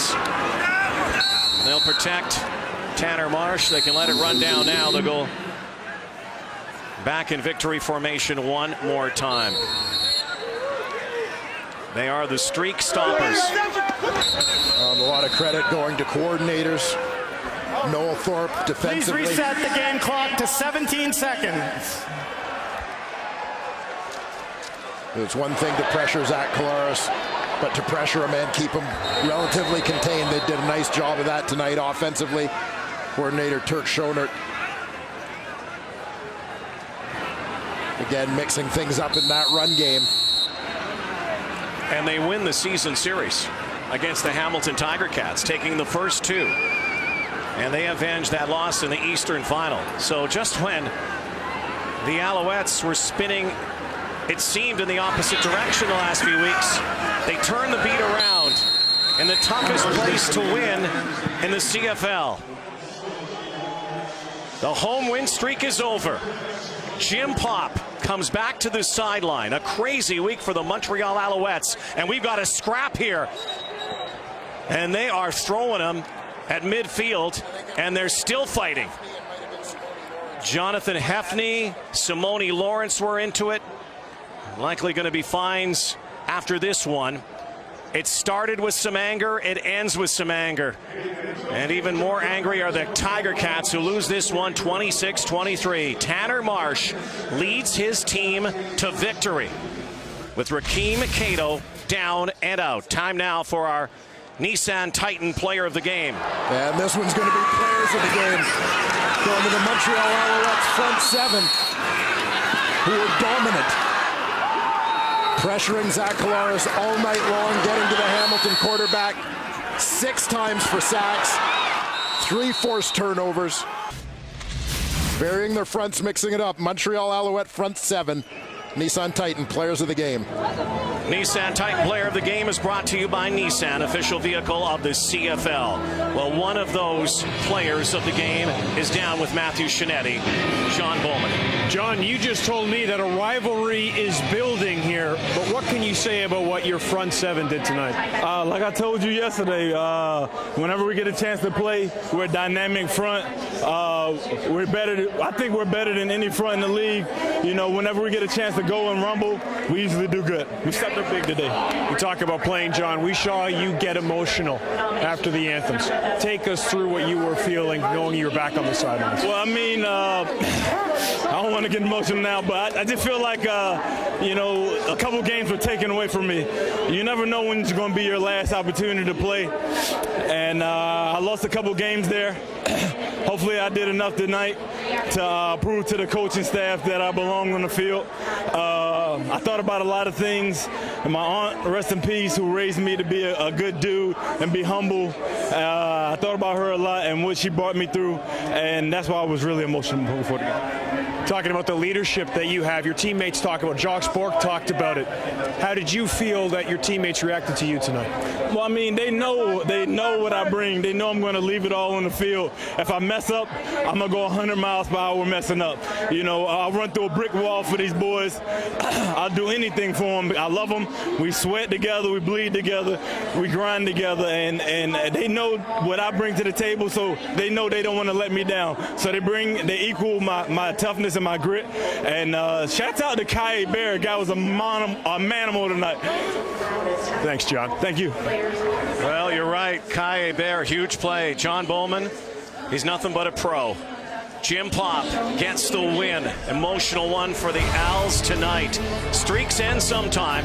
Tonight, the Hamilton Tiger Cats' home win streak ends against their eastern rivals, the Montreal Alouettes, as we send it back to the studio. All right, Rod, and as a footnote to this, we saw Jim Pop there as a head coach once again. His record now 2-2 in debuts, if you will, the fourth time he has gone through this thing. And the Alouettes win it for him tonight at Tim Hortons Field. Here is the panel of Milton, Matty, and Schultze. And it was September the 1st, 2014, that the Tiger Cats on Labor Day game defeated the Argos to start the streak at Tim Hortons Field. So almost one calendar year later, Schultze, August 27th, 2015, it does come to an end. Your thoughts on this one? The Alouettes, I think maybe they broke that trend recently at visiting teams getting blown away early in the first quarter, and they set the tone early in this one. Well, I also thought the interview by John Bowman was very telling, not just in the sense that this was his first game back after he'd been demoted, just the intensity in the way he talked about being back. You don't think that a singular player could influence an entire defense, an entire team, but the presence of John Bowman, I think, was critical, and his veteran energy kind of fed off to the entire Montreal Alouette team. Remember, Hamilton at the start of games, in the first quarter, the last 4 games, 63-3. Well, the end of this first quarter, the game was 10-3 for Montreal. Great job by John Bowman, veteran leadership, great job in the first quarter. Big time win for Montreal. Yeah, Schultze, another veteran leader that's back on the football field and playing healthy, flying around is Kyrus Hebert. Yes. And, they talked about the Angry Bird, and he was absolutely just flying around. It's actually sealed the deal here, but, it was a lot more than that, and it just wasn't Kyrus or John. It was just dominance by this defense. We talked a lot about the week and all the things that the Montreal Alouettes had gone through, and I really felt, as I was talking to you guys during that course of the game, that this football team was playing with a different type of tempo and I think speed. It looks like the weight of the world's been lifted off their shoulders for one reason or another. Anthony moving from receiver coach to quarterback coach, and then getting Bowman back on the field. The Kyrus Hebert certainly was a great, I think, move. And I just believe that this team looked completely different and dead set on righting a wrong and actually getting a second victory against this tough Hamilton football team already. Well, we knew the streak was going to end soon. We just didn't know when. And these Alouettes, they came in with confidence. And if you look at what they did last week, it was basically the same thing to beat the Hamilton Tiger Cats this week.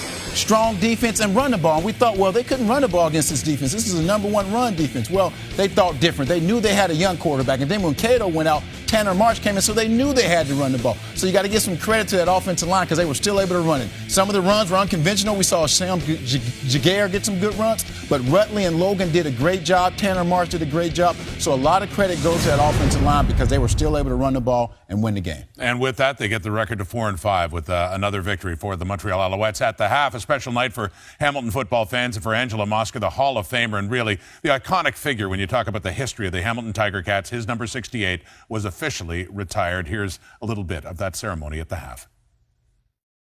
Please put your hands together for 5-time Grey Cup champion, Canadian Football Hall of Famer, the one, the only, number 68, Angelo Mosca!